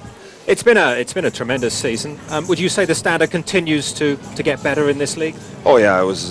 This has been the best standard I've ever seen in this country. The players seemed bigger and stronger. Subsequently, there was more injuries, I think, than any other year. But it was very, very good hockey this year. And your personal highlight of the year? I think when we beat Manchester to go into the Benson Hedges Cup, that was pretty exciting for us all. And yeah, you got a little bit excited, didn't you? I was. All of a sudden, I thought I was a player again for a second. Then I had to run back to my bench and get back to where I'm supposed to be. But it was a real accomplishment for us there. We were undermanned and playing, as we could see tonight, a very, very good hockey team. And you don't get many nights like that. Although we thought last week came pretty close in terms of the atmosphere, I must say. Yeah, anyway, it should be exciting come the playoffs. We'll see how Nottingham and the rest of them get on. Hope you're enjoying things here at the Manchester Evening News Arena tonight. Party atmosphere here, and Manchester Storm are leading by 4-1. Can they score more, or are Sheffield on the brink of a fantastic revival? We're back with the third period after this. Here at the MEN Arena, the Manchester Storm, the new Super League champions, lead the Sheffield Steelers by 4-1. Let's head back to Mike and Steve. Well, these two sides have met each other this season more times than any other two Super League teams. Manchester Storm have won 5 of the 10 games they've had so far. This is the 11th. They're looking as though they're favourites to win this one, the Super League champions. Then intend to have a real party when the championship trophy is given to them. But you never know. Storm 4, Steelers 1. Anything can happen, anything can change. And Jeff Tomlinson waiting to face off against Jason Hayward. Ron Shudra back out there, playing as a forward for Sheffield tonight. And one of those Sheffield players who's maybe not 100% fit, and I'm sure in a few weeks' time after he's really come back from his injury we'll see more from him. This is Hayward. Shudra was just waiting, never got the puck. It's back to Hayward, but picked up by Hoffman.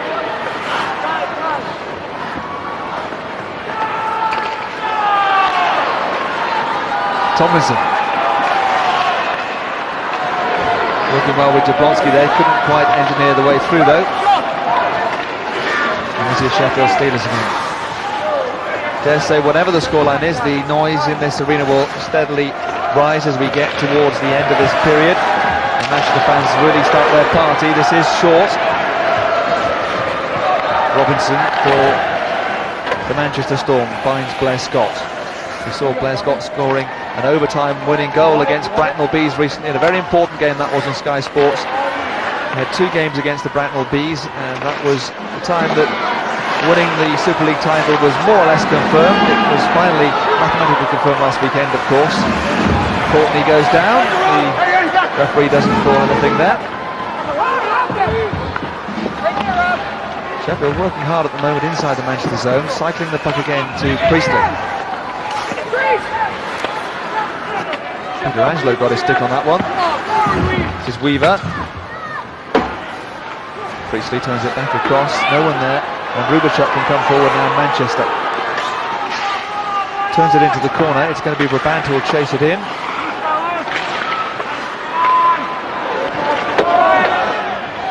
I think that Priestley line with Courtney and Kovacs is the one line that Sheffield has that can really create some offense here tonight. And they look like they're wanting to get this team back in the game tonight. They had a good shift there, and they got a little bit of pressure. Peter Angelo well out of nets to deal with that one. Marco Sten. This is Mike Morin, scored with that great slap shot goal. Morin, his was the 4th for Manchester.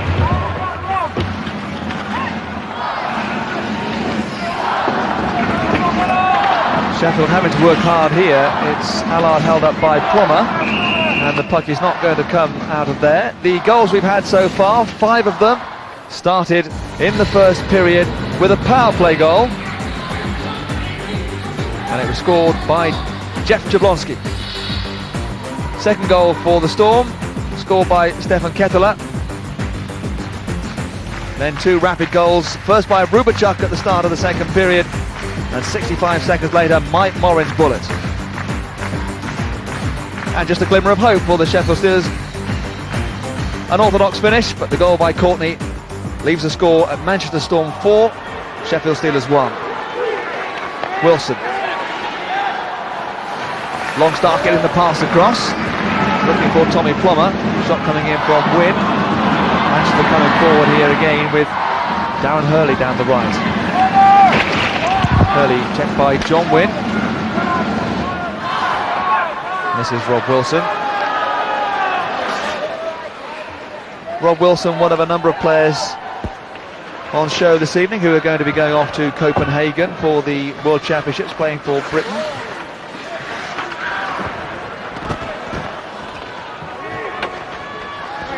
That's dumped in there. Andre Marlowe getting any ice time at all for the Sheffield Steelers tonight. He's another. Jonathan Weaver, of course, as well from the Manchester Storm, and Dave Longstaff for the Sheffield Steelers also going on that trip.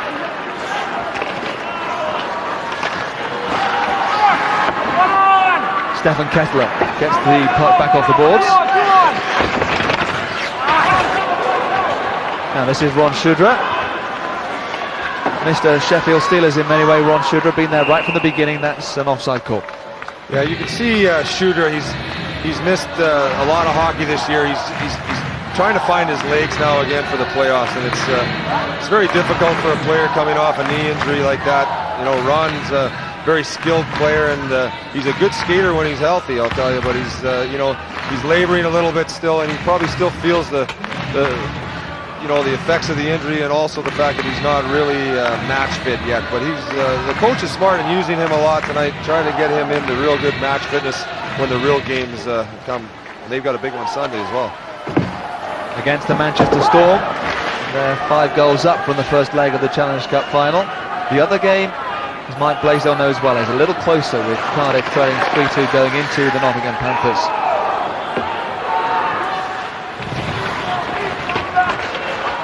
This is Jablonski.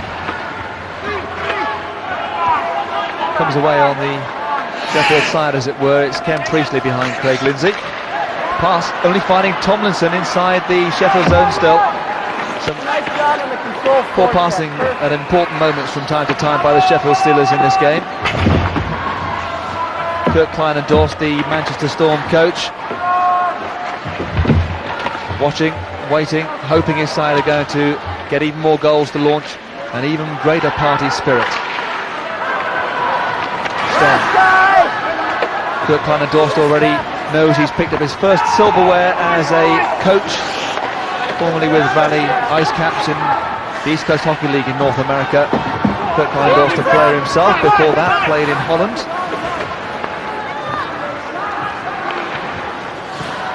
Manchester controlling the play, even in their own zone. They've always got the puck. You can hear Kleinendorf telling, he's very vocal from the bench, telling Weaver's got time on the puck there.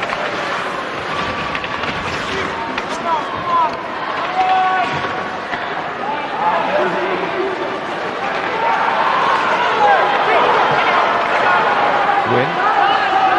Comes it into the corner, this is Weaver.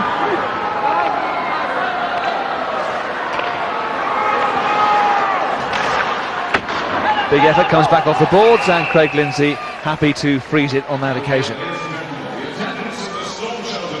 I think we heard Kleinendorf, he's got a microphone on him tonight, and I could hear him saying that good job on the controlled forecheck. When Sheffield does have full possession behind their net, Manchester seem to be able to create turnovers even when that is the case. And you saw Priestley didn't really have anyone to pass the puck to, tried to force one up the middle, and they intercepted it. And it's Manchester fill the ice very well, all the lanes. And they're, any type of game they can adapt. I really think that Kleinendorf does a great job with this team. They're very, very well coached. Rob Wilson. Manchester having to defend a little here as Ron Shudra gets the puck up the boards, and it might be a save, or it might go over the line, but this occasion Frank Pietrangelo is up to it. But Sheffield showing that they still have some offensive capabilities, and they're still a threat in this game. Well, Shooter makes the play across the net, and Pietrangelo gets a piece, puts it into traffic, and Haywood really could have had himself a goal there, but I don't think he expected that puck to pop onto his stick. But Pietrangelo usually freezes those. Well, look at that, he snatches it out of the air though. It's oh, thank goodness he's saved. Shot coming in, and again it's that glove hand of Frank Pietrangelo, his left glove hand that takes the puck. There it is, and just allows the linesman to take it away from him. Now that's a good view of the arena here tonight, the great atmosphere. You see everyone dancing. A lot of kids in here tonight. They have a lot of fun in this arena. Well, I wonder what state they will be in when they get to school tomorrow, because there's a party to come after this one when Manchester Storm get the Monteith Bowl, the trophy for winning the Super League. And that's definite, they'll get that whatever the outcome of this game. We've got 13 minutes and just a little bit more to go in this match, and it's already Storm 4, Steelers 1. It will take a big effort from the Steelers to get back into this game. That was a big attempt at a hit from Van der Horst. Hobson gets it down. Mike Morin trying to get a hold of that. This is Scott, can't keep it in. Manchester, though, with Scott, do maintain possession. Here's Rob Robinson. Morin will chase it in. Wilson's in there. And does enough to make sure Sheffield were able to get a hold of the puck, but all they've done is send it down the ice so that they can change their lines, and they're bringing out Longstaff with Ken Priestley and Ed Courtney. This is Union. This is Ed Courtney. If anybody's going to get you a goal, this is the man. Priestley to John Wynn. Wynn tries to find Courtney down that right-hand side, didn't quite make it. Crowd level just going up a little here as Weaver trying to get another one like that great goal we scored. Oh, that's hit the post for Marco Sten. So close. Longstaff. Courtney held up there. Stefan Kepler. Bit more pressure here from the Sheffield Steelers now. They're sending more men in on that forecheck. Hurley. Stefan Kepler. Still Kepler. Saved by Lindsay. Well, this game has opened up nicely. Sheffield are starting to try to score some goals themselves. But Manchester, that was a great play. I don't know if we're going to see a replay of it, but Jonathan Weaver brings the puck up on the one play. Well, here's a chance for Cacola shooting the puck from wide. Just before that, Weaver took it wide though and made a nice little play off his skate, and then reversed it back into the slot area here for the Sten, who just hammered that puck. Cleanly beat the goaltender, but hit the goalpost. And there's that Hurley again in front. He's always in front of that net trying to create a screen. Another save there from Craig Lindsay. He's let a few in tonight, but he's made some saves as well. He's had plenty to deal with. This is Jablonski, still Jablonski, and still Jeff Jablonski goes. Tomlinson trying to get a hold of the puck now. And that's Jablonski, look for the wraparound. And there's a penalty call, a holding call. And it's going to be a power play coming up. And another power play for the Manchester Storm. Well, here you can see Wilson gets his arms around Tomlinson, I believe it is. He's even got a stick on it. You know, you really can't do that. There it is. It's clear as a bell. He's got him by he's even got a hold of his stick and his arm and everything, and he twists him around. But it's just from the pressure, the constant pressure that Manchester can put on these people. And you know, one of the players that Sheffield really missed tonight is Andre Mallow, I believe. He's been a real good defenseman for them over the years, and he's very good at moving the puck, and I think they really miss him back there. The other defensemen are becoming fatigued with Shooter playing forward. You know, they're really stretching themselves to the limits, Sheffield, and you know, they'll need a day off tomorrow, but unfortunately they have to come to Nottingham tomorrow. I surely enjoy that one. It's always a great rivalry between the two sides. Tough end to the season for the Sheffield Steelers as they seek to try and get that fourth spot. There's a shot coming in, plenty of traffic out there. Fourth spot is important because it would mean they would avoid Cardiff and Nottingham, and generally speaking I think the clubs aiming for fourth spot, Bracknell, Sheffield and Ayr, would like to get that fourth spot and avoid being in that group. This is Stefan Kettler. Blair Scott has ripped the bant in the corner. This is John Weaver, plays well on the blue line. They use him on power plays in that position, back at a certain point. This is Scott. Scott back to Weaver again. Weaver with the shot this time. 45 seconds gone on this power play for the Manchester Storm. They scored on their first, but haven't scored since the puck is frozen. Nice work there again by Manchester, and again we've talked about them having the highest percentage power play, and the reason being is they move that puck quickly and it's stick to stick. And, you know, you don't see many passes in the player's skates or in behind them. It's stick to stick, and they pass it crisply. You know, it moves the puck moves through the zone so quickly that the defensive team doesn't have time to react, and then they all can shoot the puck. Like every one of the Manchester forwards is a threat when they get the puck down low or even up high on the point. Their point men really shoot the puck well. Miller. Thomason and Allard out there with Jablonski now on the power play for the Manchester Storm. We're going to come back for the face-off. It's going to be just outside the zone, is it?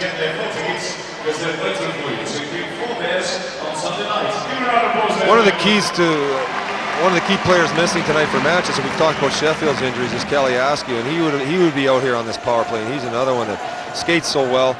He's the one that likes to bring the puck up the ice for them and game the zone, and you know, they miss him, but they still have so much depth in their lineup, and they have two good power play units even with him missing. Kelly Askew goes for surgery on his knee tomorrow. You'll actually get a chance to see him when it comes to the celebrations. He's dressed, he is on the bench, as is Troy Newmeyer, although neither of them are taking part in this game. Wanting to be part of the celebrations, of course, on this great night for the Manchester Storm. Sheffield Steelers coming forward though, T to win. Tried a bit too much as he wanted to get past Hoffman. This is Hoffman, 30 seconds to go on the power play, and this is a chance for T to win to show what he can do.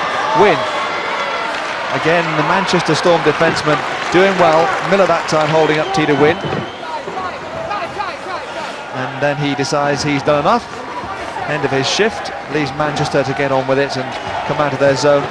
Not under a great deal of pressure. This is Tomlinson. Pass it back to Jablonski. Ran into the Sheffield Steelers defenseman. And Rob Wilson about to come back onto the ice in this his 100th Super League game. Served the penalty. Hit there by Van der Horst on Morrison, an important one. Morrison again. I think Wilson probably enjoyed having that penalty. He finally got a little bit of rest out there. But they did a pretty good job killing that penalty. Manchester got some good shots away, but Sheffield held firm. Van der Horst was looking for Plummer. Sten. Hayward turned it back in the zone. Plummer couldn't play it. He was offside.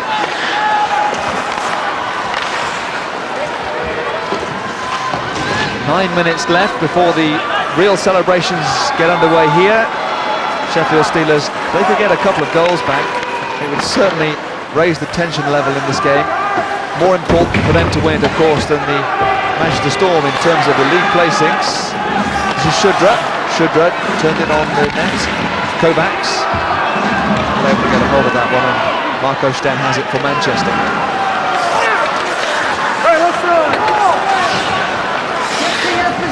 Here, both teams changing. There's only one guy out on the ice with the puck here, and Manchester's setting up. I hope they do. We just got to be better at what we're doing.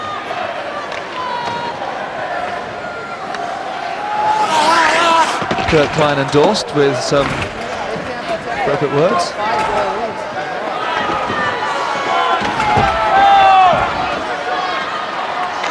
Scott with a shot and a touch by Weaver. Maybe got a touch on that as it went through, but that was way out in front as well. It's into the back of the net. It's a goal for the Manchester Storm, 5-1.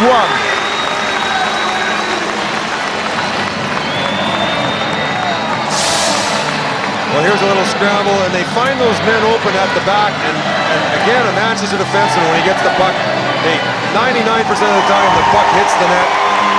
They move the puck back here. He's got a little bit of time to let it go, but Blair Scott's another good shooter back there. I don't know, maybe Weaver touched it. We'll have to look at another angle, but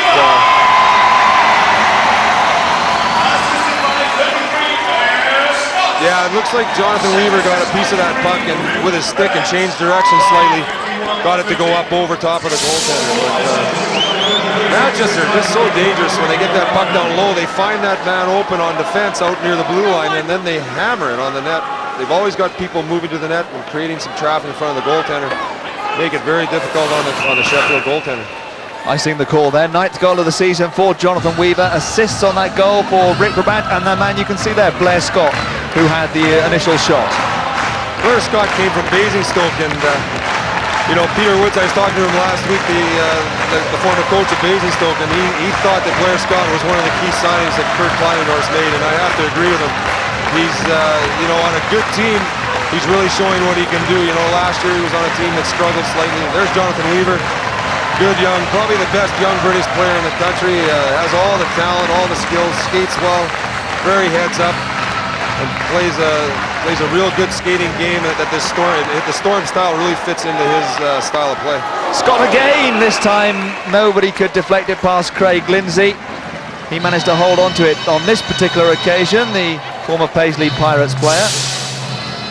Well, this Blair Scott's arms are going to be sore after this game from shooting so many pucks. He's getting shots every shift here, and there again he almost puts another one away for Manchester.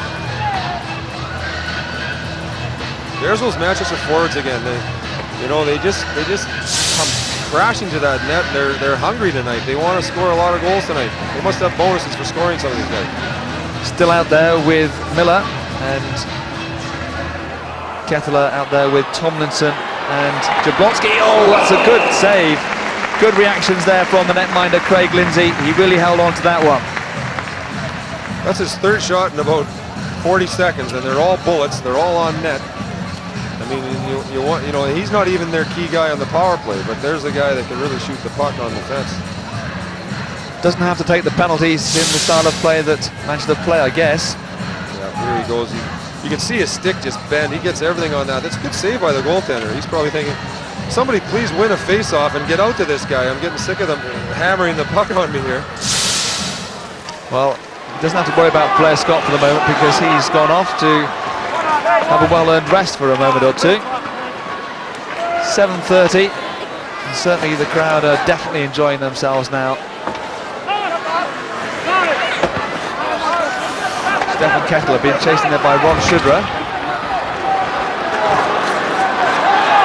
This is Tomlinson. Early on in the game, Sheffield were not particularly over-interested in sending players in for checking. It's not always an easy game anyway against the Manchester Storm because you do and you get sucked in and they hit you on the break anyhow. This is Wilson with the shot. Bounces back off the boards, comes right out in front. Matt Hoffman is there too. Oh, sorry, Kevin Hoffman. Matt Hoffman, of course, an air player until recently. He's just been relieved of his position on the Air Scottish Eagles, last year's Grand Slam champions.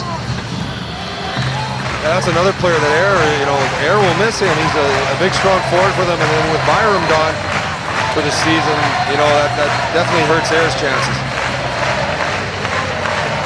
Jamie van der Horst had a spell in Holland and has had his problems with injuries over the last few years. Also played with the Cardiff Devils when he came to this country.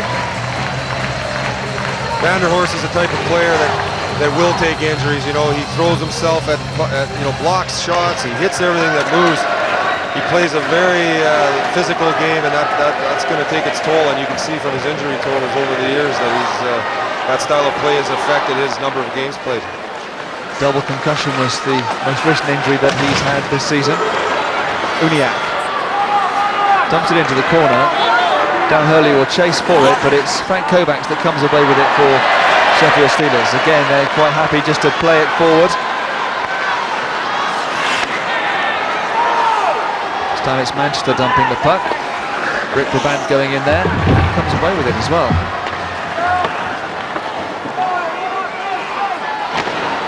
There's Blair Scott again, no time to shoot that time because Frank Kovacs was coming to run him in. Scott still got possession of the puck though, gives it to Hurley.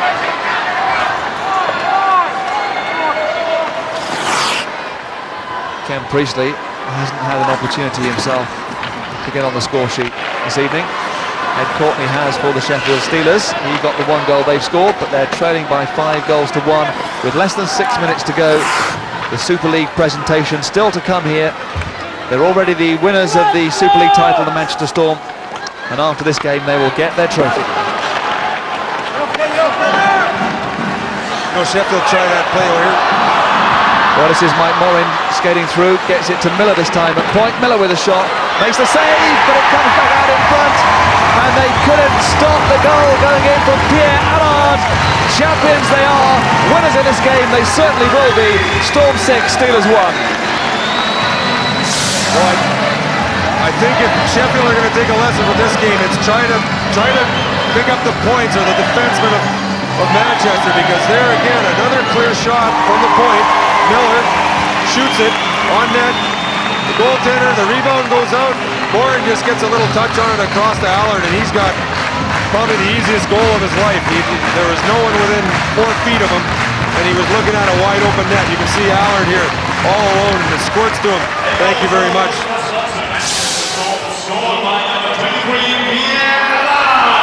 From Montreal in Quebec, the French-Canadian Pierre Allard makes it now. 13 goals of the season for him, 6-1 in this game.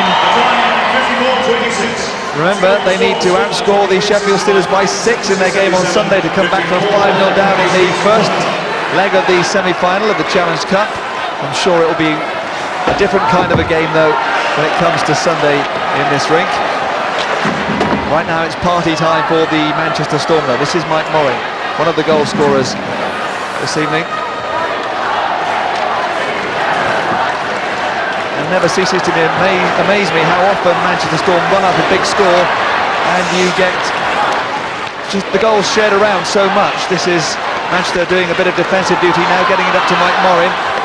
Morin dumps it in the puck. This evening's scorers: Jablonski, Katola, Rubachuk, Morin, Weaver, Allard. Once again, 6 different players getting on the score sheet for the Manchester Storm. Yeah, I think when they beat us 6-0 a few weeks back, they had 6 separate scorers as well, and they've got a well-balanced attack.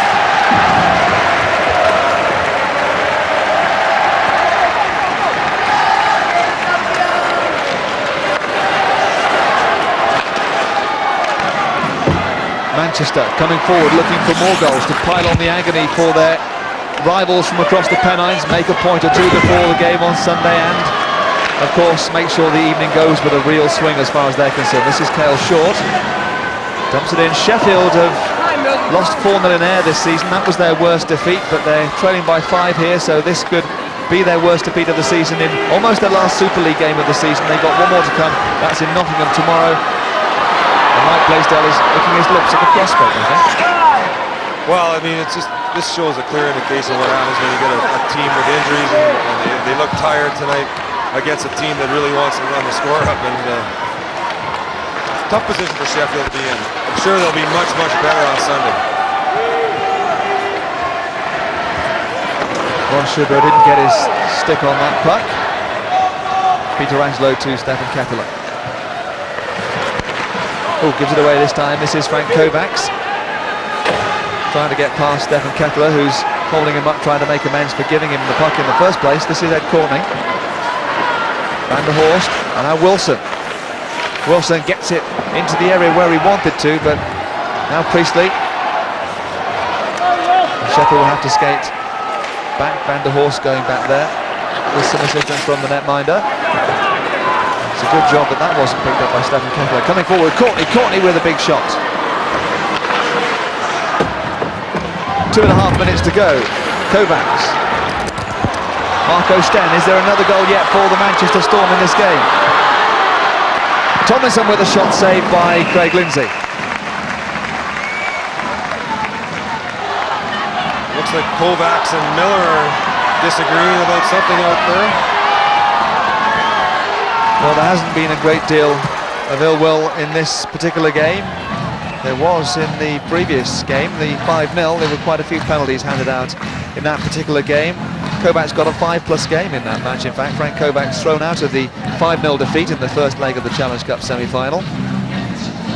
Well, I think both teams, Sheffield especially, they can't risk anyone taking any unnecessary penalties, especially at this point in the game. They're not going to come back in this one. I think Kovacs was wise to just back off, and you know, they've got a big one in here on Sunday, and then the playoffs are coming. Cooler heads have presided there.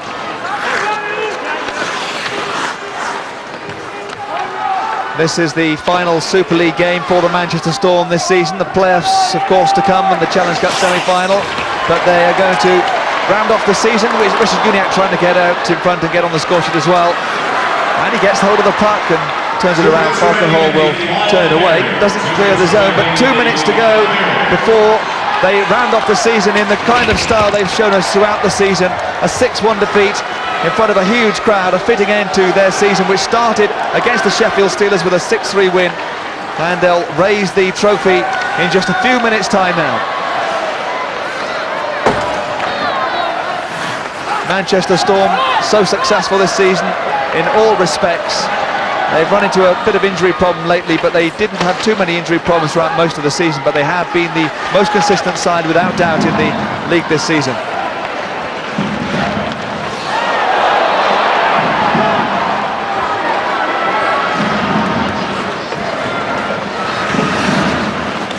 Wilson going a little bit untidy for a moment or two there. A minute to go before the Manchester Storm party really kicks into action.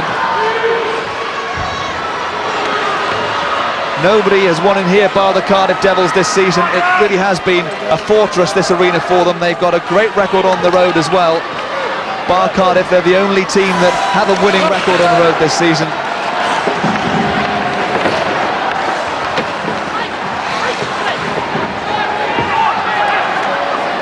Clock ticking down.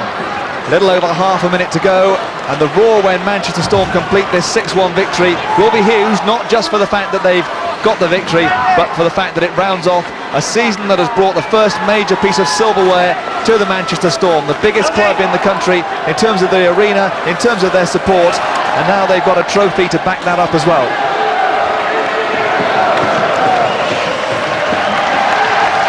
10 seconds remain. The crowd are already on their feet around this arena. The noise is building. A long pass through to Jonathan Weaver. Weaver won't get a hold of that one. It doesn't really matter. There is the end of the Super League season for the Manchester Storm. It's a successful season. It's a 6-1 victory. Kirk Brennendorst smiles on the crowd as well. And they're ready to really celebrate. The trophy will be presented in just a few minutes' time. And that is the team that has been the best in Super League this season, no doubting that now. Yeah, what a great season for them. You know, they've had a little adversity lately. They've had injuries, but I thought they came through very strongly right through the end. And there's the cup coming out on the ice. This place is just what a great atmosphere, and shows how the people of Manchester have taken to ice hockey. Not easy for the coach of the Nottingham Panthers to say such things, I'm sure, Mike, but there is the trophy that everybody's been playing for this season. The Monteith Bowl, it's an antique, it stretches back to the 17th century, and that is the prize that they've been playing for. Ayr and Cardiff have had that in the last 2 seasons.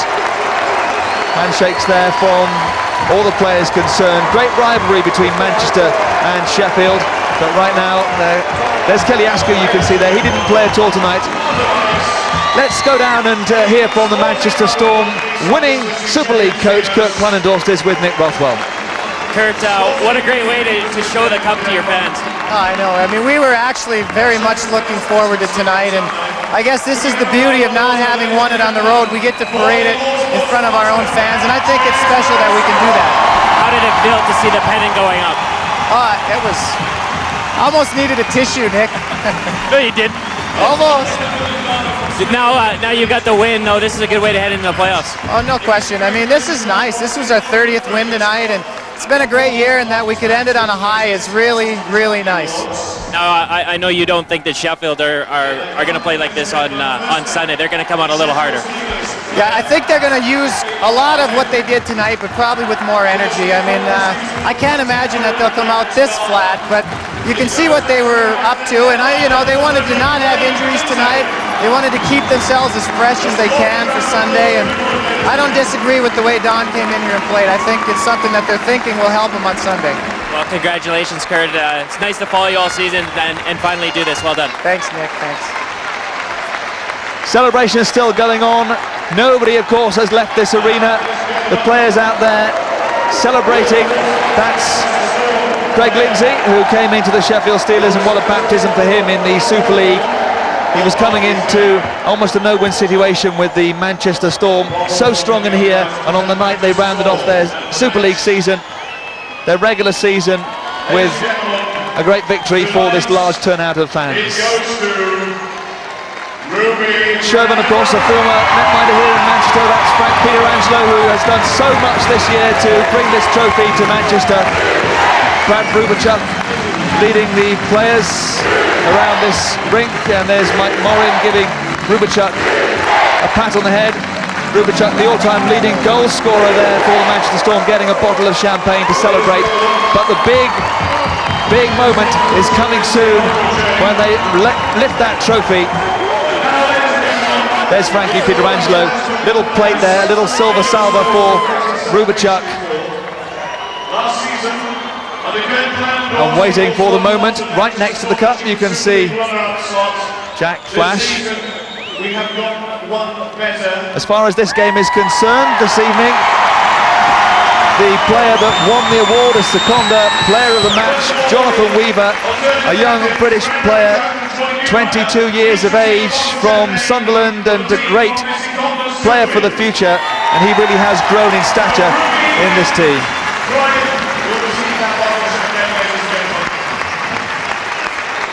We're going to get now a bottle of champagne for the assistant players. Troy Newmeyer didn't play in this game at all. Troy Newmeyer, he just sat and watched. He's got a bit of a shoulder problem at the moment. He's with Ian Taylor of the Super League. Troy Newmeyer and Brad Rubachuk getting the bottles of champagne. There'll be a few more in the dressing room, no doubt, to celebrate after this one. And I'm sure those two particular bottles won't find any lips, and they'll be sprayed around very shortly. That is the trophy. Trevor James, the sales director of Seconda, the sponsors of the Super League, preparing to present it already with the blue and purple and white and black ribbons attached to it. And here comes Dave Morrison, the captain of the Manchester Storm. This is their 4th season, and they've won the Super League with a record number of points, 65 points. They are the champions. And that is the moment that the crowd came to celebrate tonight.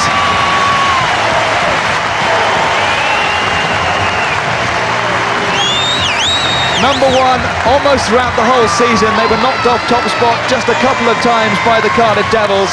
They were the favourites before it all started. They'll be the favourites for the playoffs. Right now, they're just going to enjoy this moment as they parade the Monteith Bowl, this antique trophy, presented for the 3rd time and for the first time to an English club, following the Cardiff Devils and the Air Scottish Eagles. Manchester Storm are the best team in British ice hockey this season. It's official.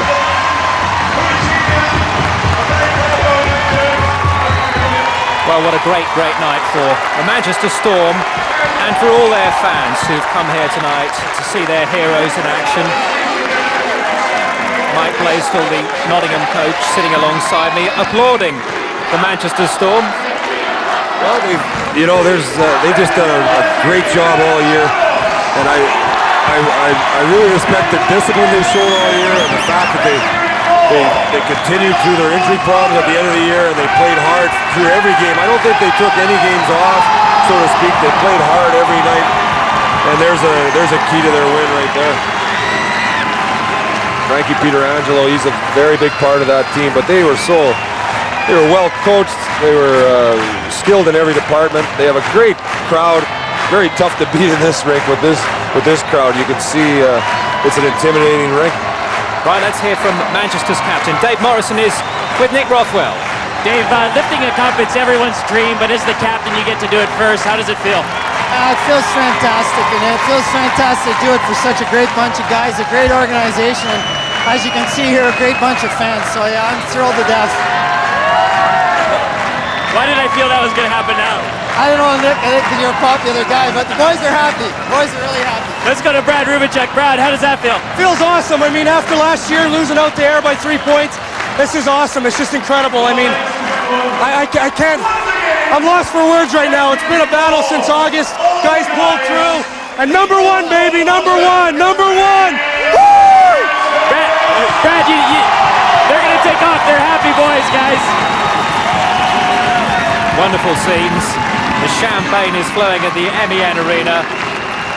Two guys who've been such an important part of Manchester's season. And what about the coach? What a great moment for him. He's a cool customer, isn't he, Mike? But he must be enjoying this. Well, I actually played with Kurt in North America, and I know him pretty well, and I know he's thorough in everything he does. You know, he's the type of guy that he doesn't leave anything to chance. He's got he went out and signed, you know, on paper the best club in the country, and they proved it all year long, and they've been you know, a model of consistency, and they've really put Manchester on the map hockey-wise. You know, I mean, they got the great sports teams here in Manchester, the football, but now they've got another championship side here, and you know, they need to be good here, or they won't get the people in, because the city is used to winners. I guess they won't even mind perhaps losing to you last week because it meant they could come back and have this evening here. Well, yeah, it's good for them to have it in here. You know, I think it would have been even better if they had won it here, like won the game that won the championship. Sure. But the fans don't seem to mind at all. Sure. Let's hear from Rick Brabant. He's with Nick Rothwell. Nick. Rick, you've probably won more silverware than anybody of these guys on this team, but how does this one feel? They all feel the same. You know, it's hard to achieve it. Once you achieve it, you got to learn to appreciate it, because you never know when you're going to win it again. So we're going to make the most of it and get ready for the playoffs then. It's going to be a tough playoff series, isn't it? Yeah, there's 8 good hockey teams in there, and if you're not going to play on the night, you're not going to win. So, you know, we know what we're up against, and we know what we're capable of doing. Turn around and get in that picture.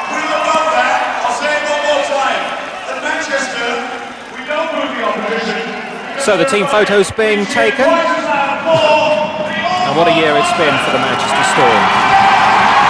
And they'll be able to take that picture home and hang it up on their walls and put it around the MEN Arena here as well. As everyone continues to celebrate not just tonight's achievement, but of course the achievements of the whole season.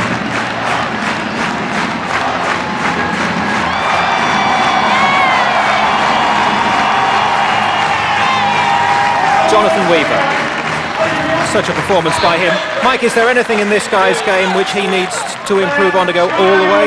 Well, I don't think, skill-wise, he's as good as anybody. And, you know, he probably could be a little more, or take the rough going a little better on certain instances. But, you know, he's still young. He's going to get stronger. I think he's going to be one of the top players in the country soon. And he might well be that now. Right, let's take a check on the other results then in the Seconda Super League. Tonight, the London Knights have lost to the Cardiff Devils 3-1. Manchester beating Sheffield, as we know, and Newcastle have beaten Bracknell. That's quite a result, isn't it? By 5 goals to 2, which means the Super League table looks like this. Manchester, as we know, have won it. Cardiff second, Nottingham third. The race is for 4th place there between Bracknell, Sheffield and Ayr. Newcastle winning tonight and London losing actually means that the London have finished bottom of the league, and Mike, that's a bit of a shame, isn't it, in their first season? Well, you know, they came in full of high expectations, their first season in the league, you know, but it's tough. Their first season in a very good league. They may have underestimated the strength of this league, and that you do that at your peril, because this is a very good league, and you know, London needed to be better than they were during the league to get the big crowds and that kind of thing. But I'm sure they're going to turn it around. The franchise has good backing, and I think they'll be a force to be reckoned with. Certainly in the playoffs, maybe this year, but they'll be better next year for sure. Okay, well, as the celebrations continue here at the MEN Arena, we should just point you in the direction of our next live ice hockey. Next Thursday, we begin our coverage of the playoffs. Our first game, we haven't decided on it yet, but it's Sky Sports 2 at 7:30 next week. SkyText page 331 let you know on Monday which game we're covering. Mike, thanks very much for being with us tonight. It's been quite a night for the Manchester Storm, hasn't it? And quite a season for them as well. They finished the regular season on top of the lot, and it's been another fantastic performance here tonight by the 1999 Seconda Super League champions. Well done to the Manchester Storm, and good night from us. Bye-bye.